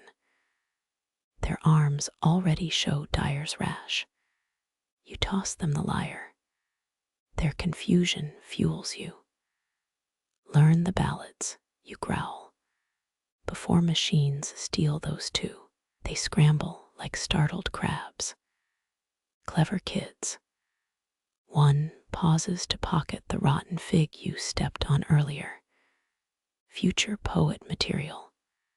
Sunlight bleaches the ledger's secrets. You etch today's codes with Beetlejuice ink, illegible until midnight. The Romans' laughter echoes in your skull. Maybe include a tiny phallus beside the quality stamps. Tempting. Duty wins. You draw 3 waves meaning hazy light, mediocre batch. The dye vats belch approval. Somewhere, a long-dead scribe smiles or vomits. Hard to tell with poets. The vinegar sting hits first, steam rising from a vat condemned yesterday. Your ledger marks it sunset contamination. Worthless for imperial cloaks, perfect for grieving. A shadow blocks the coastal glare. She stands 6 paces upwind. Her veil mimics storm clouds stained with last season's failures. The widow of Hannon, merchants call her. 364 burial shrouds commissioned this year alone. Rumor claims she bathes in stale dye to mourn deeper. Her palm opens, showing 8 copper bits clumped with sea salt. Mainstream historical nugget. Phoenician widows legally required darker hues than war widows. Fashion meets funeral law. You jerk your chin towards the reject pile, fabric strips bleeding bruised purples. Her laugh rasps like a whetstone. These, too lively. She drifts towards the vat you're emptying. The sludge inside reeks of dead starfish. That's sewage, you snap. The failed batch curdles below, greasy swirls, pretending to be Tyrian black. Her veil dips in a nod. Quirky tidbit alert. Carthaginian death rites required dyes mixed with mourners' tears. This hag probably bottled a typhoon. She offers 5 iridescent cowrie shells. A joke. You fold your arms. Dye cracks off your elbow like dried blood. Add the vinegar scrapings, she mutters. Your head tilts. City ordinances forbid reusing sediment, risks spiritual pollution. Historians still argue whether night dyes clung better from moon phases, or the curses whispered into vats. Gold flashes in her palm now, a Roman denarius. Illegal here, dangerous, irresistible. You stab a pole into the vat's guts, rotten egg stench explodes upwards. Her veil flutters, revealing a grin stitched with fishbone thread. The fabric drinks the sludge greedily, wool sucking up failure, she chants as it soaks. Or maybe that's just the sewage gurgling. By third dip, the threads transform, not quite black, not quite violet, the shade of a suffocating octopus. It holds, she croons, tests it with a moonstone ring. No fading. Your shrugs too casual. Lucky humidity. Her snort says otherwise. The denarius burns through your belt pouch. You notice her sandals patched with old sails. Bloodstains bloom where blisters burst. No merchant's wife, no wife at all, perhaps. Just a professional mourner exploiting dyer's shame. Clever. Dusk bleeds across the cliffs. She hoists the dripping fabric, a grotesque banner. They'll pay triple, she confides. Grief loves depth. You almost ask who died willingly draped in sewage. The answer would ruin your cut. She vanishes behind a screeching gull flock. Your vat's now empty, save for a single cowrie shell at the bottom. Sifting it out would mean touching the muck again. The coin's weight whispers otherwise. Let archaeologists ponder that someday. Night shift dyers arrive, their torches staining the beach blood orange. They mock the lingering stench. You point to fresh vats, labeled dawn gold. Their laughter dies. Let them inhale mercury fumes for tomorrow's imperial shipment. You've got better plans. The widow's coin buys a hot meal and information. The tavern keeper slides over roasted squid, charred to her exact specifications. She took 6 bolts north, to the Roman camp. You choke on an ink sac. Auxiliary forces wear red, not morning hues. Unless someone's expecting casualties. Midnight finds you scrawling warnings in the ledger. The widow's fabric wasn't dyed, it was engineered. Your Beetlejuice ink blots the page, deliberate smears. Let tomorrow's scribe decode that. Dawn's first light licks the horizon. Somewhere, 100 shrouds soak up false sorrows. Your fist grinds the cowrie shell into sand. Profit always finds its palate. Marsh mud squelches between your toes, a cold kiss from the Nile's distant cousin. You count 11 reed strokes ahead, 12 legionnaires downstream. Their armor creaks like old ship timbers, mainstream fact incoming. Roman spies infiltrated Phoenician ports for decades, but legionnaires preferred blunt tactics. Why steal recipes when you can kidnap the recipe makers? A heron's cry splits the dawn. You freeze mid-crouch. 3rd squad members missing. Your left sandal sinks deeper, sucking you into memories. 2 nights ago, apprentice Carr's empty cot, his dye-stained hands too valuable for latrine duty. His mother wailed about eagle talons snatching him skyward. You'd assumed Smyrna wine. Gold winks through the reeds. A helmet crest bobs, horsehair dyed suspiciously purple. Your nostrils flare, quirky tidbit alert. Some legionnaires sewed live dormice into their tunics for battle focus. Judging by the squeaks, this one's got a whole nest. The reeds part. 3 apprentices trudge past in chains, Tell squeezing his thumbless hand. They took his signature stirring technique and the digit that perfected it. You taste bile.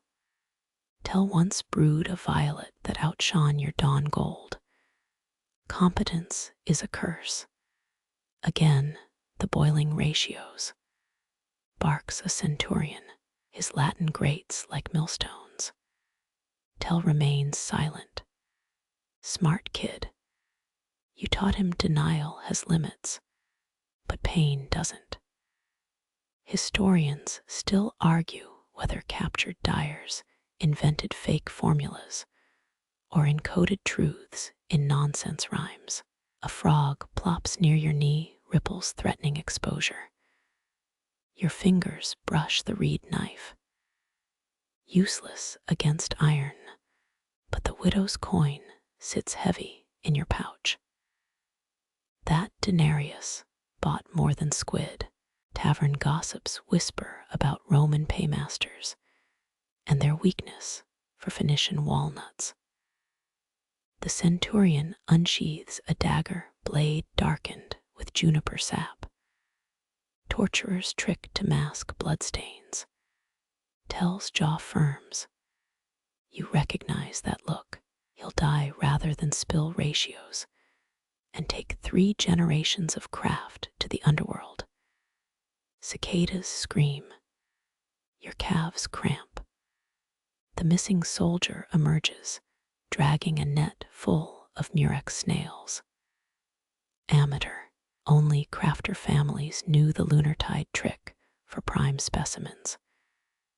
These shellfish will yield weak pinks, suitable for senators' concubines, perhaps. The centurion barks again. Tell lunges, chains swinging. A miscalculation. The dagger finds his thigh. You wince. Crimson blooms across his tunic. Not Tyrian, not even close. Your fist closes around the widow's coin. Perfect weight for a distraction. You hurl it upstream, gold glinting through reeds. Roman heads snap west. Even conquerors kneel to Lucretia's grin. Looters. The squad crashes toward false treasure. Tell's eyes meet yours wide with recognition. You slice his chains with 3 practiced strokes. No time for goodbyes. His escape routes clear if he avoids the quicksand pits and remembers the dog star navigation tricks. Armor clatters returning. You sink belly deep into the muck stench, masking your scent.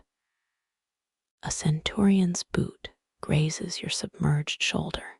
His curse hangs in the humid air, purpura ridiculos. Purple clowns. Rome's pet name for defiant dyers.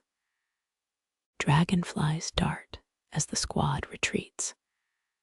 Tell's blood trail vanishes at the marsh edge. Clever boy used crushed snails to clot his wound. You pluck a discarded snail from their net. Its ooze stains your palm, watery and pale. Let Caesar wear this weak gruel on his toga. The sun climbs.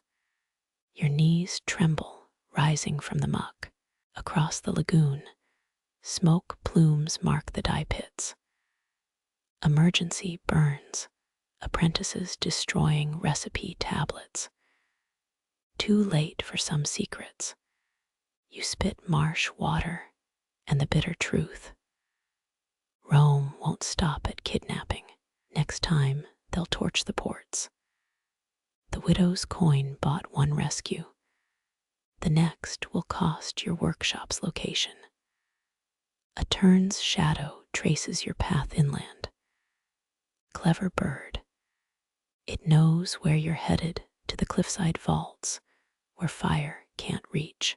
Your sandals leave purposeful prints in the tidal flats. Let them follow. The quicksand's hungry today.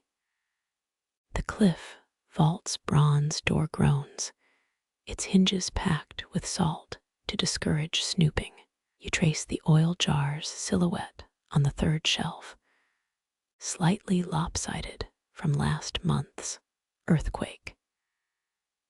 Mainstream fact incoming. Phoenician amphory designs influenced Roman storage jars, but yours holds a better secret. Olive oil pools at the bottom, thick as a merchant's lies. Sunlight slants through arrow slits as you decant the gold liquid. The trick's simple: rub oil into wool before dyeing creates even saturation. But simple things get people killed here. Your thumbnail catches on the jar's inscription, Amata's Folly. The merchant's daughter who discovered this method died at 16, officially from fever. Locals claim her father fed her to sharks for wasting good oil on rags. Linen rejects the treatment, shedding oil like a duck's back. You smirk. That's why Egyptian weavers never mastered true purple. Their scrolls called Phoenicians greasy-fingered alchemists.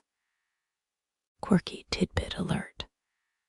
Apprentices once used leftover oil as hair serum, until a bald master caught them imitating his scalp's sheen.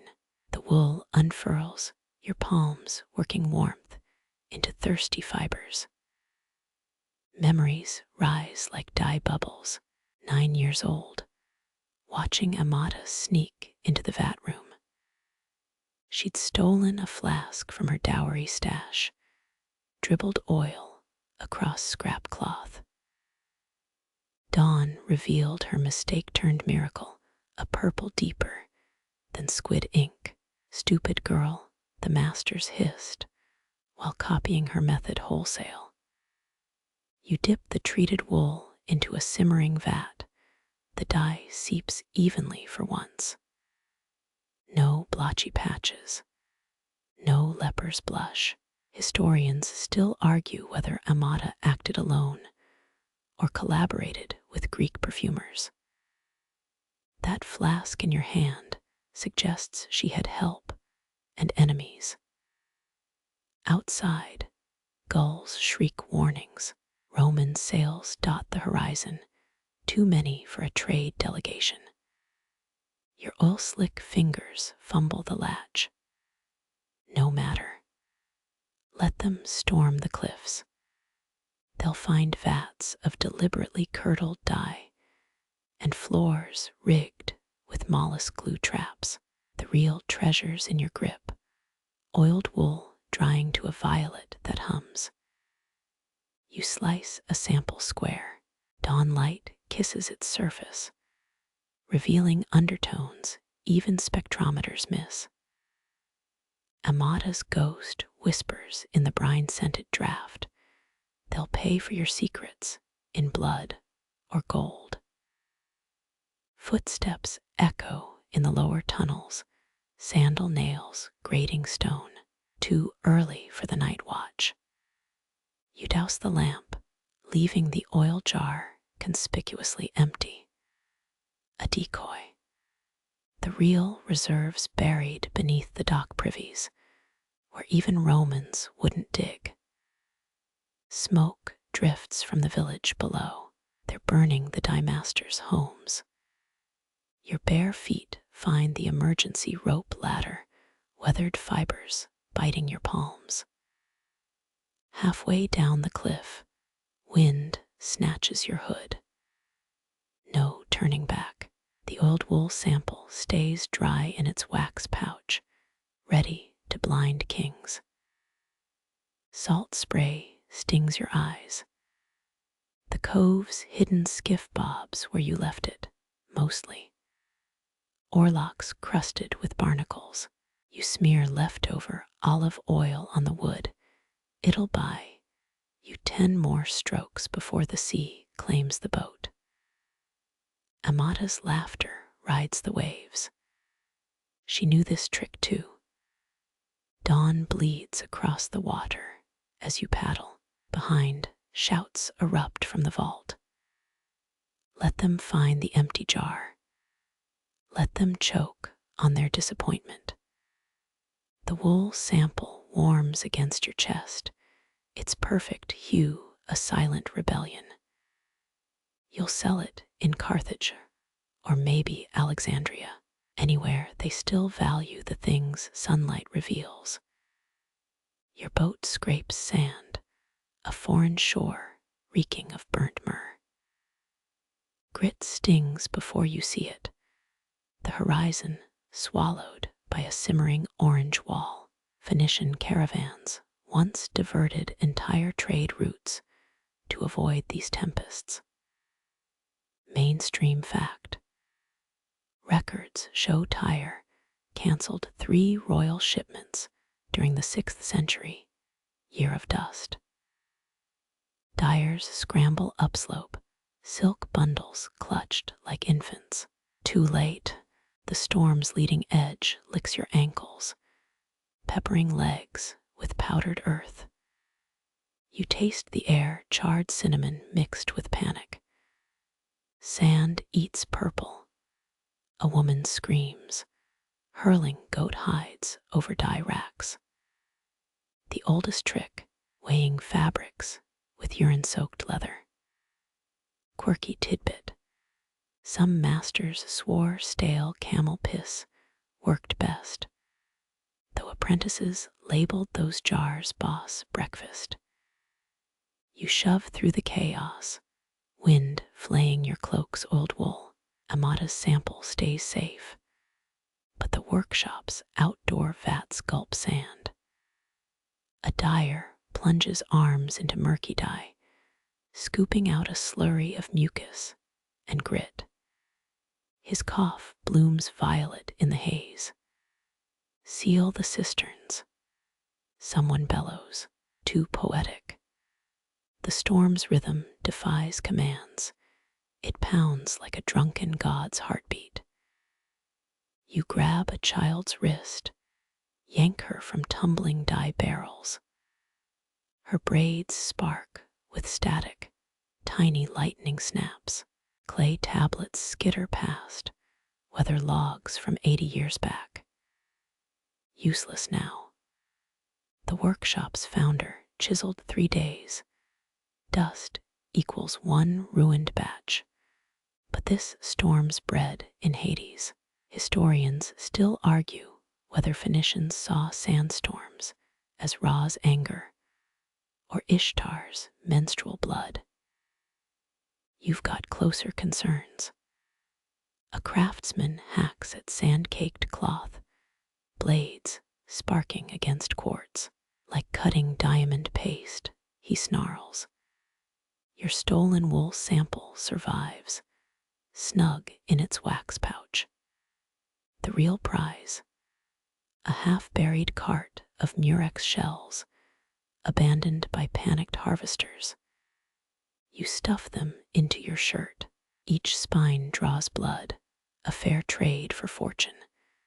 Daylight dies. Sand grates your teeth raw. Through the maelstrom, a donkey's bray. The beast hauls a sled piled with salt bricks, worth 10 times their weight in gold now.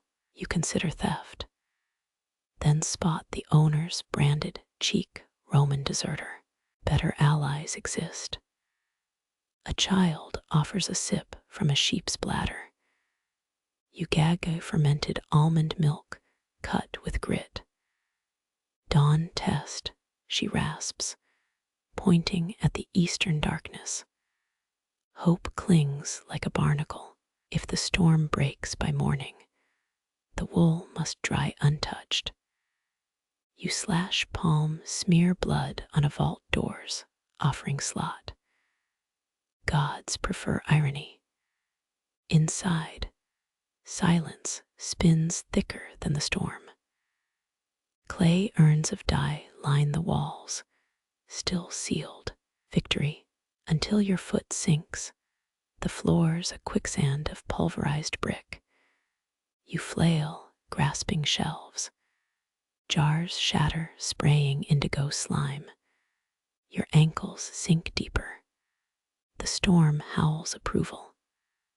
One choice: drop the wool, climb out, or drown in ceramic dust, hugging your thighs like a jealous lover. Amata's ghost kicks your ribs. Since when do you leave treasure behind? You lob the wax pouch onto a high shelf, gasp as silt swallows your hips. Fingers claw mortar grooves, nails rip. The storm's laugh rattles your skull. Then a rope slaps your shoulder. That Roman's donkey driver, grinning through split lips. 50-50 on the haul, he yells, hauling you up. Sand cascades from your tunic, revealing murex shells. He tuts. Thief tacks. Dawn arrives bruised, sunlight filtered through lingering dust. The vault doors ajar, wool sample vanished, but your shirt holds 5 shells and 2 gold coins planted by the Roman. Fair trade. The dyers emerge, coughing up ochre loogies. They'll spend weeks picking sand from threads. Not you. You've got lighter cargo and a donkey's impatient bray. The sea whispers, or maybe it's Amata. Keep moving.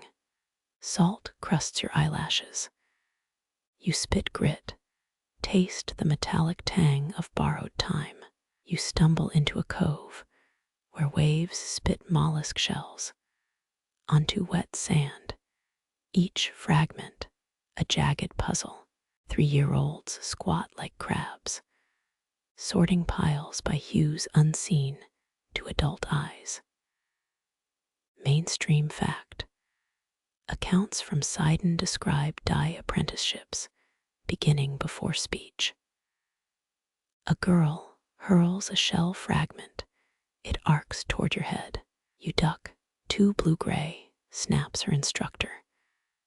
Dawnlight shows red undertones. The child pouts, grabs another from the saline heap. They're trained like parrots, but for chromatics.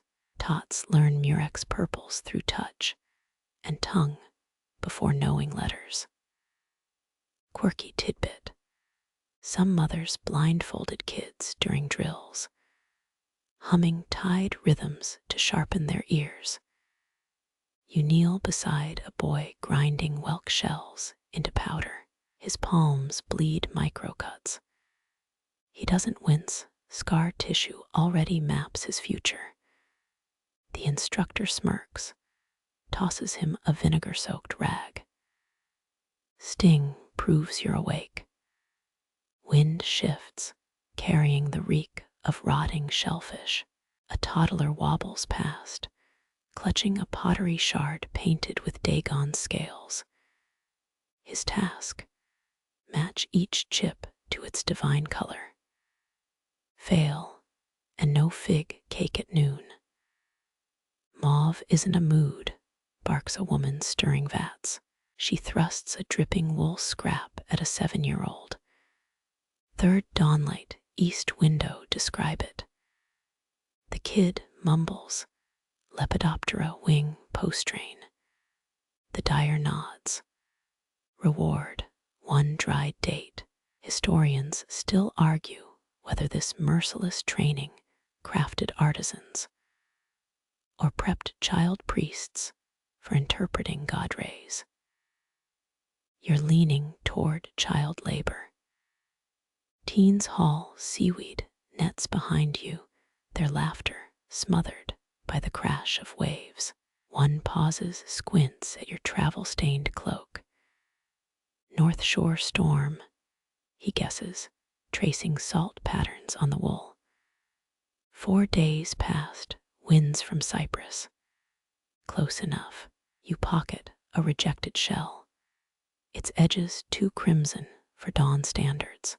The instructor's whip cracks air, redirecting your thieving hand. Eyes on the tide pools, not our goods. A mother nurses her infant beside a dye basket, dunking the baby's feet in indigo sludge. Early familiarization, she explains. The kids' toes curl, leaving violet footprints on a limestone slab. Future, resume patting. Your own eyes betray you. Squint as you might. Those shell piles blur into a single bruise-toned mass. The children see arches of color: Tyrian, amethyst, crushed berry. You see landfill. A blindfolded girl sorts fragments left-handed. Her instructor drops a Sparta-stained shard into the mix.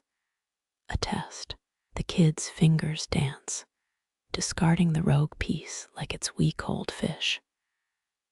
Wrong coast, she chirps. Dye apprentices once outperformed hawks in spotting prey, or so traders boasted. You believe it. A boy points at your belt pouch. Murex from Leptes. 2 typhoons old. Correct his prize. Your last fig. Sunset approaches, the worst time to judge hues. Teens lug torches to the sorting beach. No, no, no. Elders shout, snuffing flames. Firelight lies, warms tones, makes rotten purple pass as royal. You linger too long. A grandmother shoved a shell chip into your palm. Name its dawn. Pressure. Shipwreck dawn. You improvise, referencing yesterday's storm. She cackles, reveals it's from a pit of menstrual rags. Lesson: context matters. The children scatter, their irises flecked with colors no longer found in nature. You envy their unlit gaze, pupils still expanding in moonless dark. Your own eyes, fried by lanterns and lies, see only what's been sold. You trace cracked mortar between warehouse bricks, your nose itching from decades of powdered murex. The apothecary's shop smells of myrrh and crushed lies. Shelves sag under amphory labeled in 5 dialects, all misspelled. A jug marked lunar crocus oozes purple sludge. You poke the crusted rim, it hisses like a vexed asp. Mainstream fact: Roman scrolls document Queen Tryphaena's fatal rash, traced to misbranded dye additives in her bridal veil. The owner materializes from shadow, hands glittering with suspect ointments. The Dion formula, he whispers, revealing teeth stained like oversteeped tea. You request Tyrian base. He slides you an urn etched with hawks. Wrong bird, wrong coast, wrong everything. His apprentice mutters incantations over a mortar grinding gallnuts with what looks like dried seahorses. Quirky tidbit: 9th century leech books recommend crushed mouse bones to cool heated dyes, and probably royal tempers. Ceramic shards crunch underfoot. You spot a shattered vessel labeled murex nectar, beside one reading scorpion bile, their contents now fused in a puddle. A fly lands, convulses, dies mid-buzz. The apothecary kicks sand over the evidence, authenticity guaranteed. He croaks, pouring indigo powder into your palm. It clumps like wet ash. You rub it, streaks your skin corpse gray. He blames lazy grinders. You blame his 30-year feud with quality control.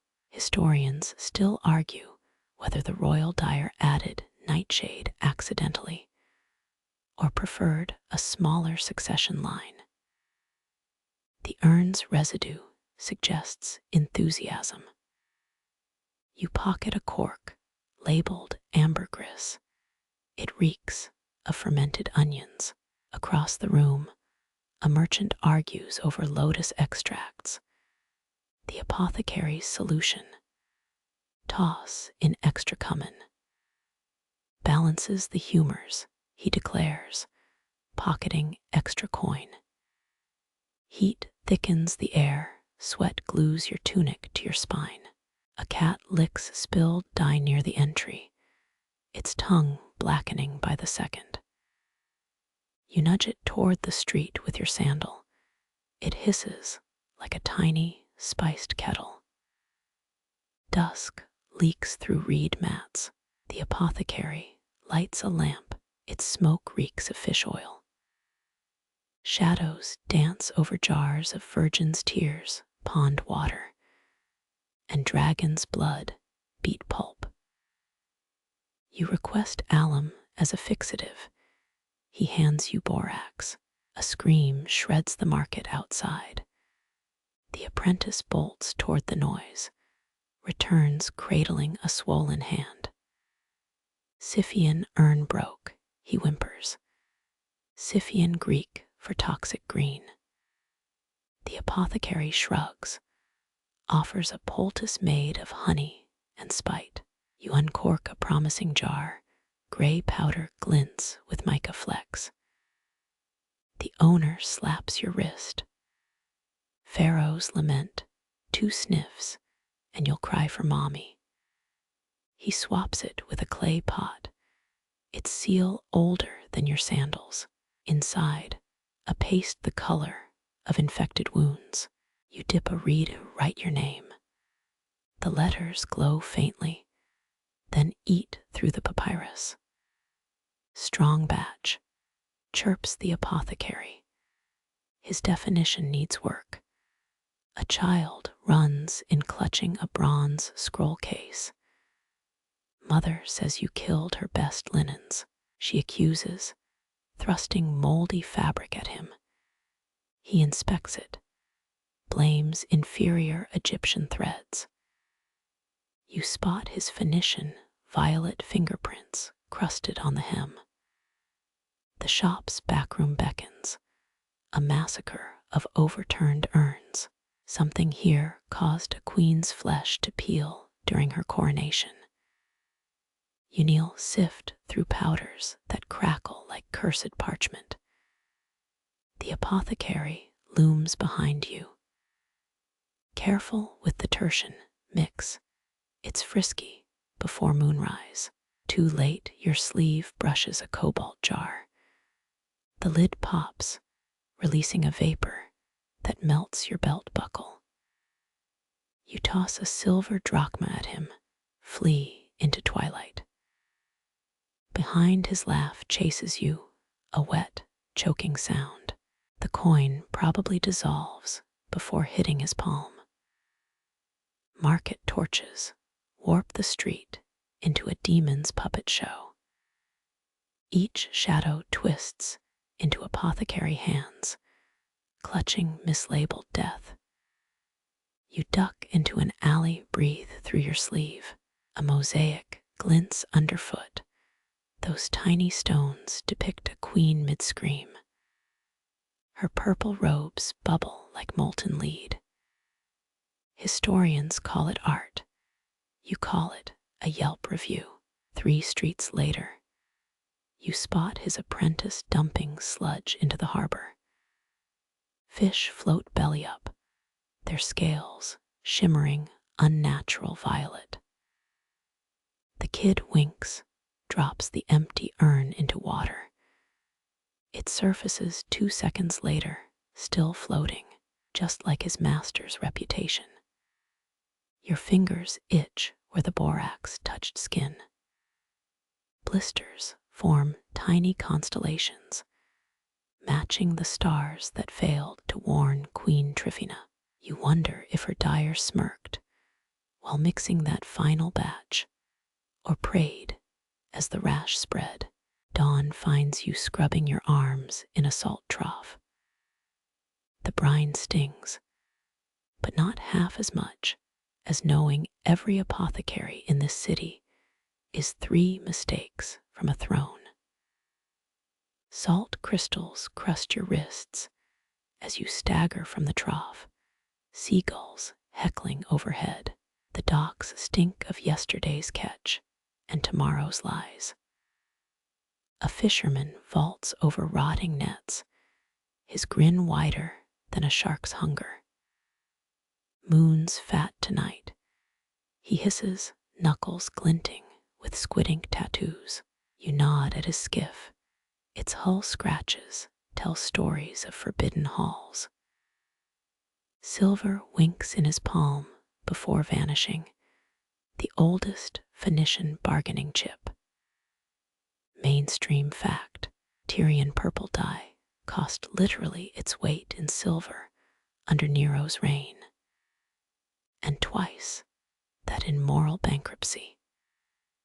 He jerks his chin toward the horizon, where waves bruise indigo under gathering clouds. 3 extra murex clusters. For your discretion, his breath reeks of fermented sea urchin roe, a popular breakfast spread among night fishermen. Quirky tidbit, bargainers rubbed squid ink on their palms to blacken rivals' eyes during disputes. Though records suggest more noses got broken than blinded. A coin changes hands, warm from his grip, cold from the sea's whispers. The metal tingles, suspiciously magnetic. You'll bet half the empire's counterfeiters learned their craft in Phoenician harbors. His crew mutters incantations over a torn sail, patching holes with what looks like dried starfish. One blesses his hook with olive oil. Another spits 3 times to ward off customs ships.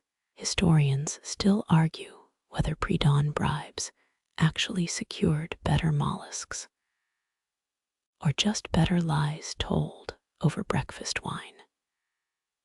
The skiff creaks as you board, its deck slimier than a senator's handshake.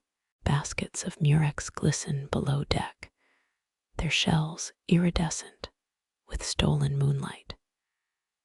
You count 17 extras.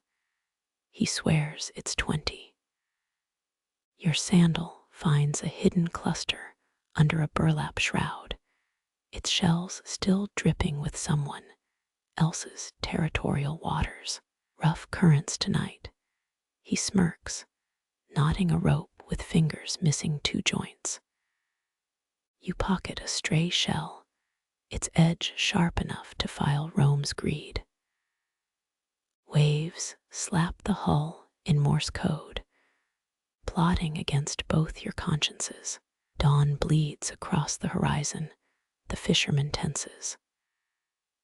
This light exposes contraband in cruel detail, and the harbor master's approaching silhouette. He rams an amphora into your chest, reeking of brine and desperation. For your trouble, he growls, but you're already vaulting onto the quay. The amphora sweats in your grip. Something shifts inside. Not shellfish, their giveaway clatters would have drawn customs. Ears, you shake it, liquid sloshes, thin as poverty. A gull shrieks overhead. You shield the jar, sweat mingling with salt crust on your neck. The harbor master's lantern sweeps the docks. Its beam licks your heel as you duck behind an overturned cart. 3 streets inland, you crack the seal. A viscous trickle stains your tunic, not purple, not red, but the brown of stale blood. It clings like a debt. The fisherman's laughter echoes from the docks, sharp as a harpoon. His boots splash through puddles tinged violet, evidence dissolved before the sun finishes rising. You finger the silver coin. Its edges bite your palm, confirming what every Phoenician knew. Loyalty rusts faster than anchors. A child sprints past, clutching a murex shell like salvation. You don't warn her about the crabs still clinging inside. Let the ocean teach its own lessons. Your sandal grinds the fake coin into gutter mud where it belongs, beside rotten lemons and broken promises. Your sandal grinds deeper into the mud, the fake coin's dented edges resisting burial. Sunset gilds the alleys now, transforming puddles into molten bronze mirrors. Across the bay, workers shift divats indoors. You don't blame them. Evening lights a lying salesman peddling fool's gold to color merchants. A linen seller waves you over her stall, draped in fabrics glowing like desert honey. Tunisian flax holds dye truer than a priest's vow. Her finger traces a swatch that shimmers amber, though you recall it being eggplant hued at dawn. Mainstream fact. Roman sumptuary laws mandated death for commoners wearing Tyrian purple, though they never specified how to judge it under Twilight's fakery. You rub your eyes, the world's edges blurring into ochre halos. Sunset doesn't just paint the sky, it rewires your pupils. That bolt of royal violet on her cart, now indistinguishable from cheaper madder red. A passing dyer mutters. Roz, finishing his wine, spills the dregs over our work. His arms are stained the color of compromised morals. 3 children chase a dog, dragging a stolen dirag. The cloth shifts from plum to rust as they round the corner. You spot a familiar face, squinting at silk samples old Mackin, half-blind judge of dawn hues. His thumb worries a carved obsidian mirror, polished to a black sheen. Quirky tidbit, some dyers used volcanic glass reflectors to catch the sun's first truth after accusations of sunset trickery. He presses the mirror into your palm without looking. Check the merchant's azure. Sunset adds 10 parts glory to 1 part pigment. You angle the black glass. Suddenly, the dazzling sapphire banner above the harbor reverts to watery teal. The linen seller hisses. You pocket the mirror. Her curses chase you down the street. Shadows stretch into grotesque shapes, like Arachne's discarded tapestry. You slip into the dyer's quarter, where apprentices dump buckets of dye water into gutters. Twilight transforms the runoff, now a pharaoh's ransom of liquid amethyst swirling toward the sea. A guild enforcer materializes, his belt clinking, with confiscated counterfeit coins. Gold hour inspection, he orders, knowing full well pigments lie sweetest as the sun dies. He thrusts a wool sample at you, it glows like ripe persimmon flesh. Registry claims this is imperial dawn violet. Your verdict: you need the fabric, still damp with deception. Under the obsidian glass, stripes of garish pink emerge. The enforcer sighs, pockets a bribe without breaking eye contact, disappears into the festering crowd. Lanterns flicker alive, their oily smoke dulling the remaining daylight. A spice merchant's parrot squawks. Purple lies. Purple lies. Its feathers shift from emerald to sludge brown in the murk. You toss a pistachio shell at its cage, rewarded with a perfect mimic of your fisherman's laughter. A caravan halts, drivers cursing the gloaming. Their lead camel carries indigo sacks stamped with Cleopatra's scarab crest, now ochre mockeries under torchlight. The handler spits at your feet, paid double for sunset-proof cargo, still got swindled by the damn sky. Historians still argue whether Phoenicians exploited human color perception flaws or simply prayed harder to light gods while Rome burned midnight oil. Distant waves echo like marbles rolling across a bronze plate. You scale a watchtower's crumbling steps, its stones still sweat residual heat. The horizon bleeds honey gold forgery in its final throes. Below, the dye district's chaos continues. A weaver unrolls a bolt declared fated at noon, now radiant as temple gold in false dusk.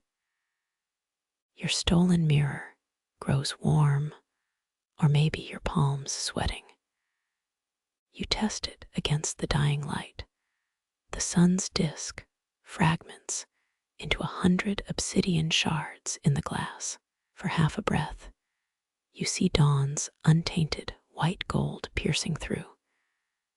Then night swallows the coast, and with it, every lie twilight told. The mirror slips, shatters on tiles 3 stories below. Nobody glances up, too busy lighting lamps, selling shadows, worshipping colors that won't exist come dawn. You descend toward the docks, where fresh lies are already brewing in ink-black water. Your boots pause where dock planks meet temple stones.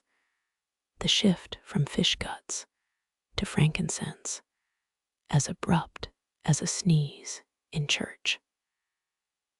Acolytes herd you toward dye vats flanked by linen curtains, their edges fluttering like tired eyelids.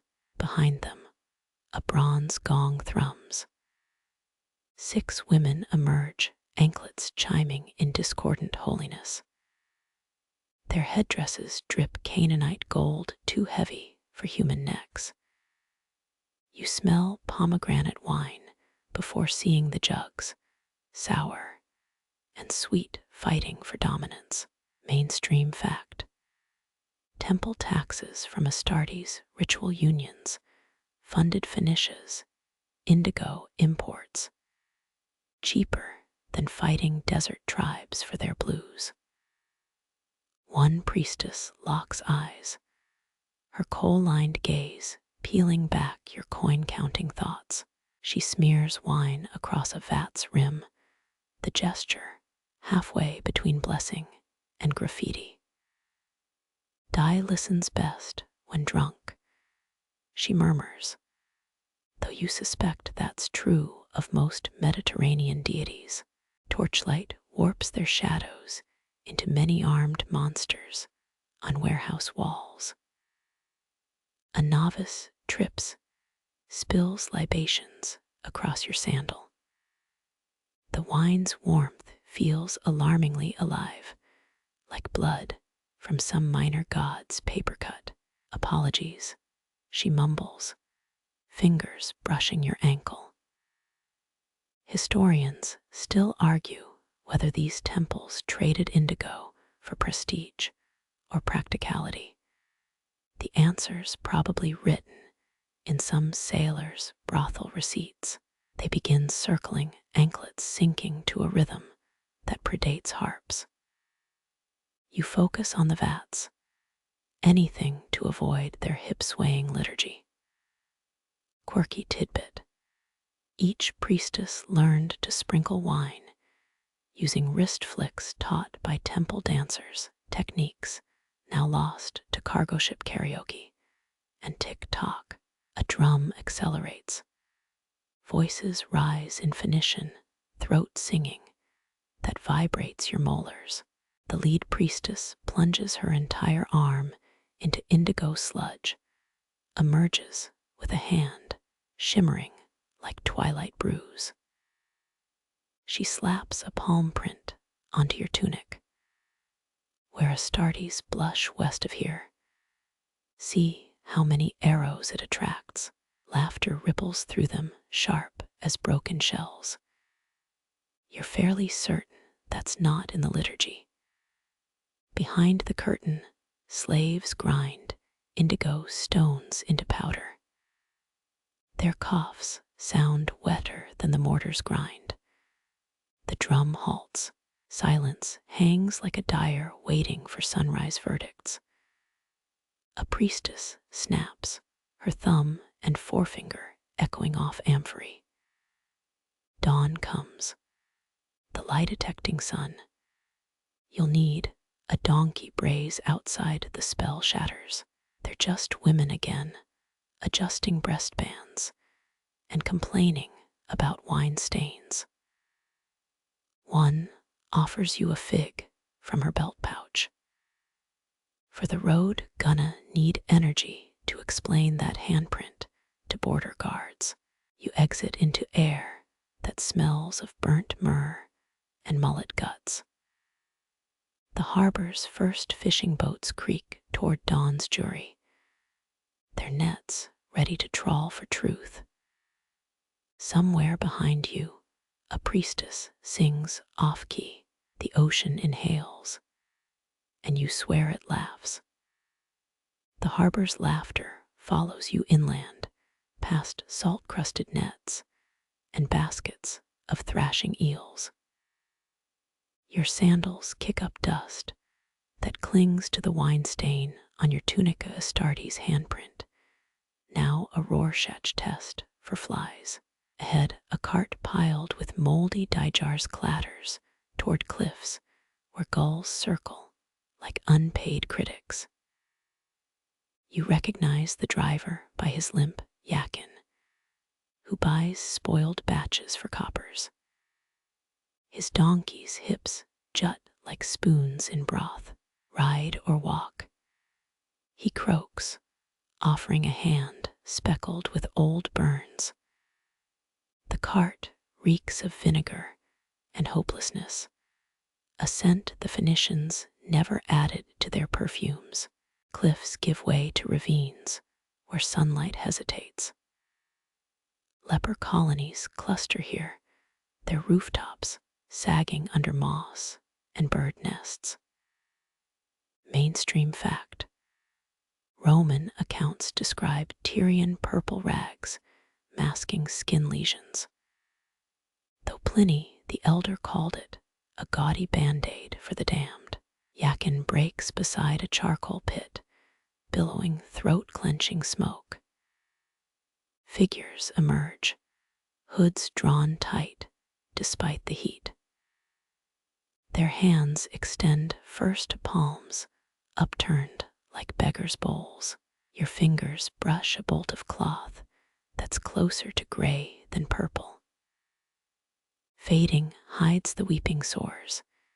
Yakin mutters, tossing jars to a woman whose nose resembles melted wax. The lepers unravel fabric with knuckle stumps, examining hues your apprentices would have rejected at dawn. One man presses cloth to his neck, the dye staining his bandages, a sickly mauve. Quirky tidbit. Some believed the dye's stench repelled evil spirits, though it mainly attracted sand fleas. A child tugs your sleeve, her eyes milky as unset jelly. She offers a clay frog in exchange for thread. You give it freely, ignoring Yakin's snort of disapproval. Charity's expensive west of here, he warns, but you're already watching the girl vanish into a hovel. Her laughter echoes tinny, bouncing off jars of defective imperial purple. Wind shifts, smoke claws down your throat. The colony's elder approaches, his voice a rasp of wet papyrus. 3 generations we've bought your failures. My mother swore purple delayed the rot. He peels back a sleeve, revealing flesh like overcooked barley. Liar. Your tongue sticks to questions best unasked. Yakin counts coins, fingers darting like spiders across his palm. Historians still argue whether nobles knowingly wore leper-touched fabrics, or if they preferred blissful ignorance over clove-scented truth. Dye jars empty. The cart creaks relief. As you turn to leave, the elder grips your wrist. Next time, bring greener blues. Our dead favor that shade.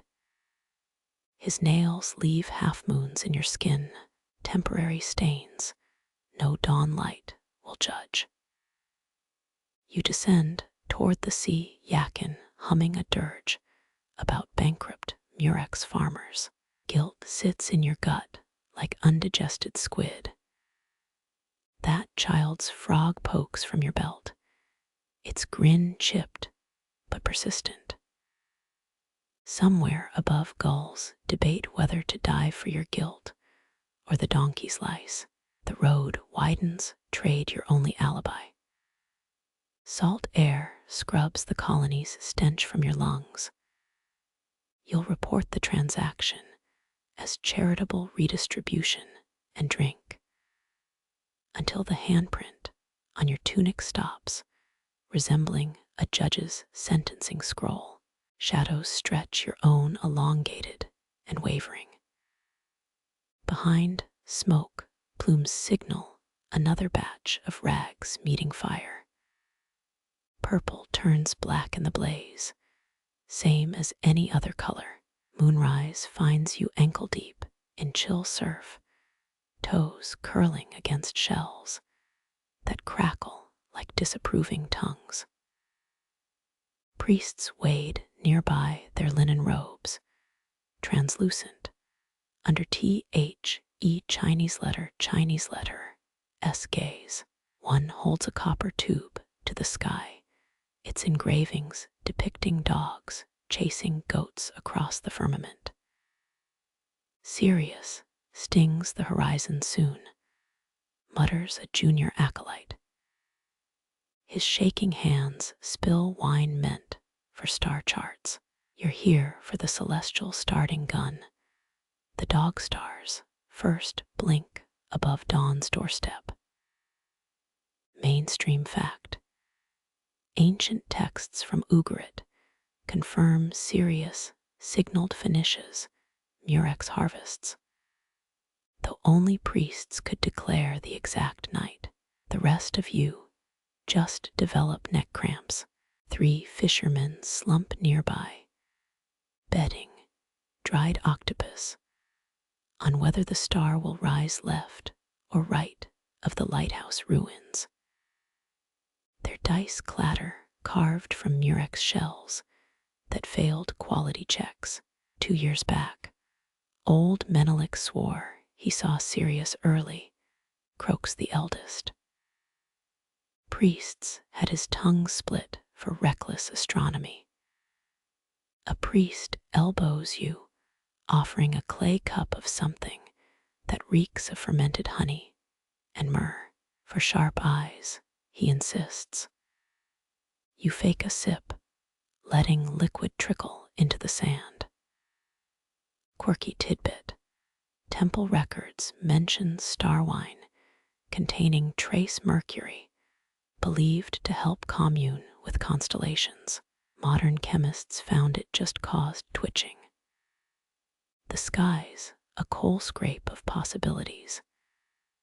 Waves hiss against your calves as priests debate cloud formations. One scribe scratches a wax tablet, recording every sneeze as divine displeasure. Hours pass. your neck now a knotted rope. The fishermen snore open-mouthed, while gulls steal their octopus strips. There, a priest's cry startles a crab into retreat. All eyes strain southwest, where a white-hot pinprick etches itself above the waves. The copper tube swings, aligning with a stone marker on shore. Chants erupt, half relief, half sore-throated exhaustion. You're handed a chisel to notch the ceremonial pillar, a line joining 39 others. Historians still argue whether the Dog Star deadline was truly astronomical, or just a priestly power play to control purple prices. As the crowd disperses, a fisherman presses something into your palm, a die carved from a botched die shell. For luck, he grins, missing 3 teeth. You pocket it, wondering if celestial timings matter less than the grit under your nails. Dawns a rumor in the east as harvesters rush to shorelines. Priests collapse under fig trees, drooling star wine onto sacred scrolls. Somewhere, a donkey brays at the newly risen star, unimpressed by millennia of tradition. Your sandals squelch homeward, each step echoing the tide's retreat. The dye digs into your thigh like a tiny, imperfect moon. Tomorrow brings knives and dye vats and shellfish screams. But tonight, you'll dream of stars that don't care who notices them first. Dawn's haze clings to Sidon like drowned silk, still reeking of last night's star wine and shellfish guts. A Macedonian courier kicks open your workshop door, sunlight glinting off armor, polished with leek juice. He reads Alexander's edict in nasal Greek, demanding 10 tons of Tyrian purple within 17 weeks. Mainstream fact: Plutarch recorded this obscene order for victory tents after Gaugamela, enough dye to drain every murex from Tyre to Tartessos. Your vats bubble like the Furies' cauldrons. Slaves stir vats with cedar paddles, blisters blooming under their iron collars. A Persian defector whispers that Alexander's horsemen waterproof fabrics with cow dung spit. Quirky tidbit: scroll fragments suggest they mixed it with crushed lapis lazuli for sky-blessed saddle blankets. You decline to test this. Moonlight replaces sunlight as work continues. Apprentice boys grind murex glands into sludge, their sneezes spraying walls with flecks of future royalty. Someone's hung a parody of the Heracles knot above your grinding stone, woven from rejected purple threads. Motivational decor, croaks the dye master, sipping mercury-laced wine to stay awake. Day 38 brings a crisis. The indigo shipment from Memphis sinks off Cyprus. Your lead crafter proposes using boiled sea slugs as substitute. Historians still argue whether Alexander's team actually detected or cared about the fishier undertones in his banners.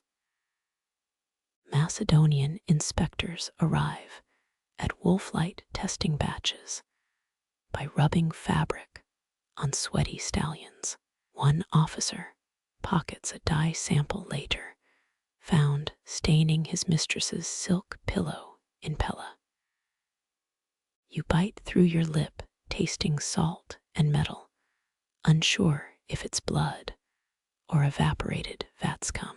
The final drum-dyed bolt ships at crow's hour, guarded by royal eunuchs who chain themselves to the cedar crate.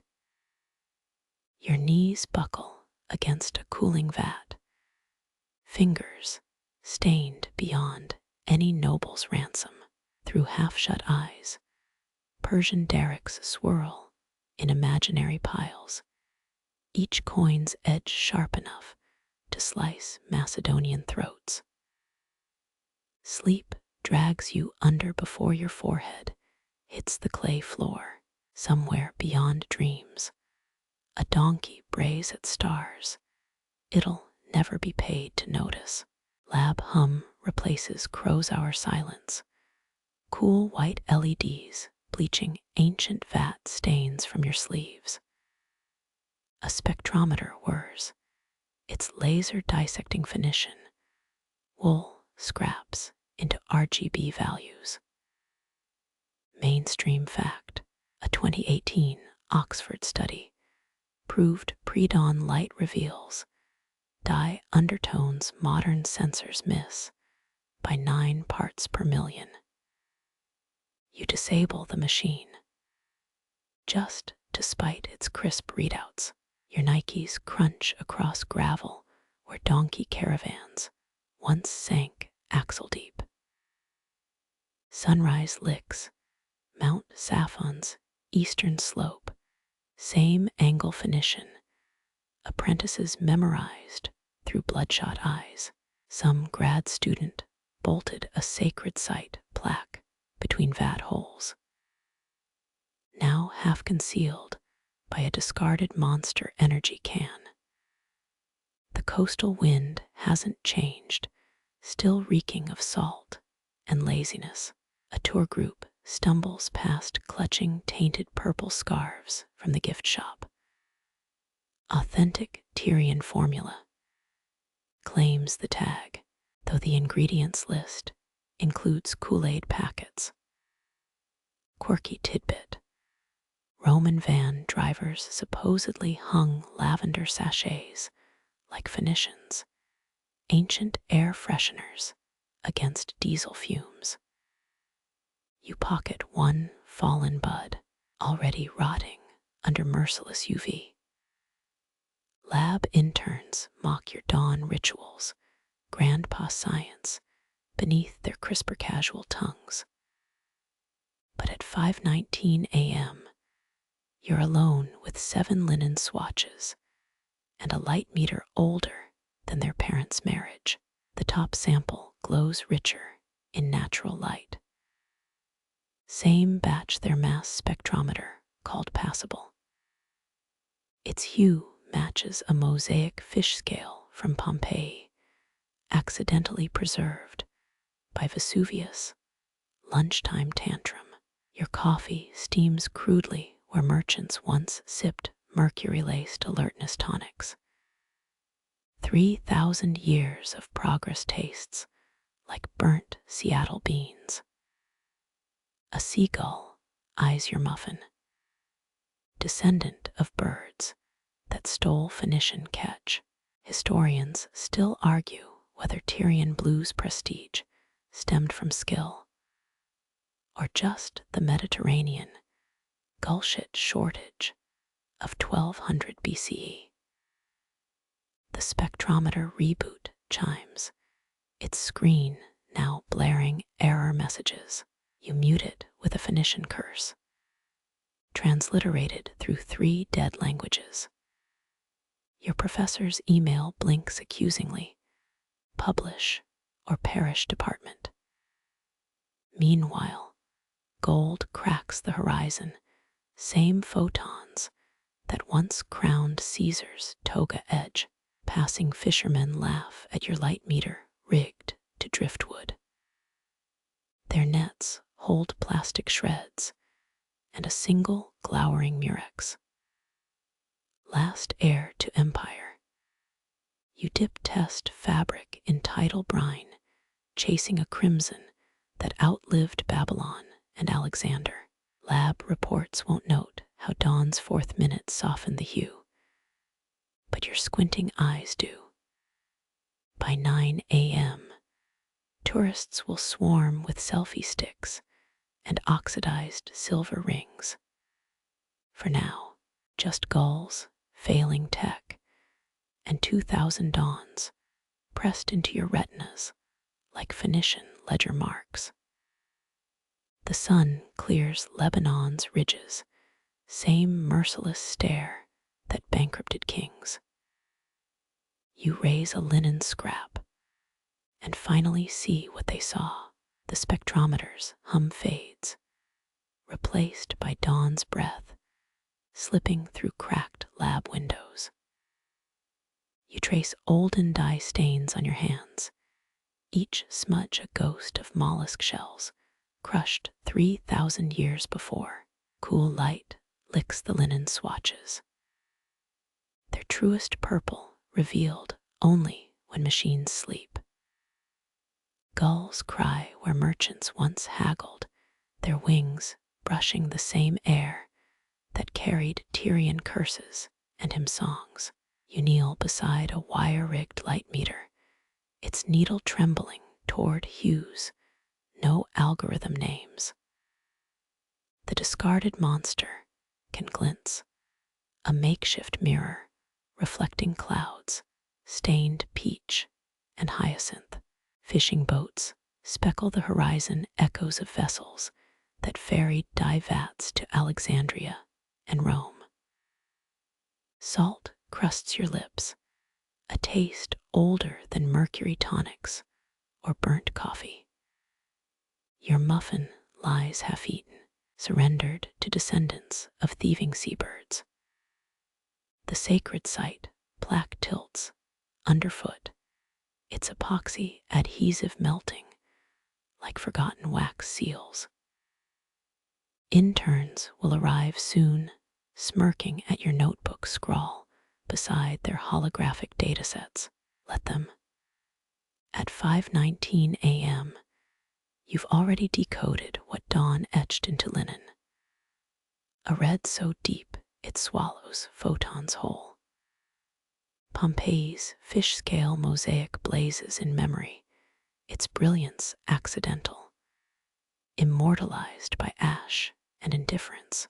Error messages still blink, an angry chorus silenced under layers of Phoenician wool. You dip a frayed edge into tidewater. Watch brine resurrect a blush no spectrometer graphs. Fishermen wave, their nets sagging with jellyfish and bottle caps. One holds up a murex shell, its spine cracked, still oozing defiance. Sunlight climbs your sleeves, warming skin that's memorized 2,000 dawns. The purple deepens, breathing as living things do, a shade that outlasted empires and gods. Tour buses stir dust in the distance. But here now, it's just you and the gulls. You close your eyes, retinas hold the afterglow, a searing imprint of what Carthage's dyers once guarded like alchemists. No peer-reviewed journal will frame this truth. Some colors exist only between heartbeats, in the pause before machines wake. Horizon gold bleaches the linen white again. The sea exhales, carrying away Kool-Aid stench and crisper chatter. You pocket the swatch, its secret safe in cotton folds. Dawn's work is done.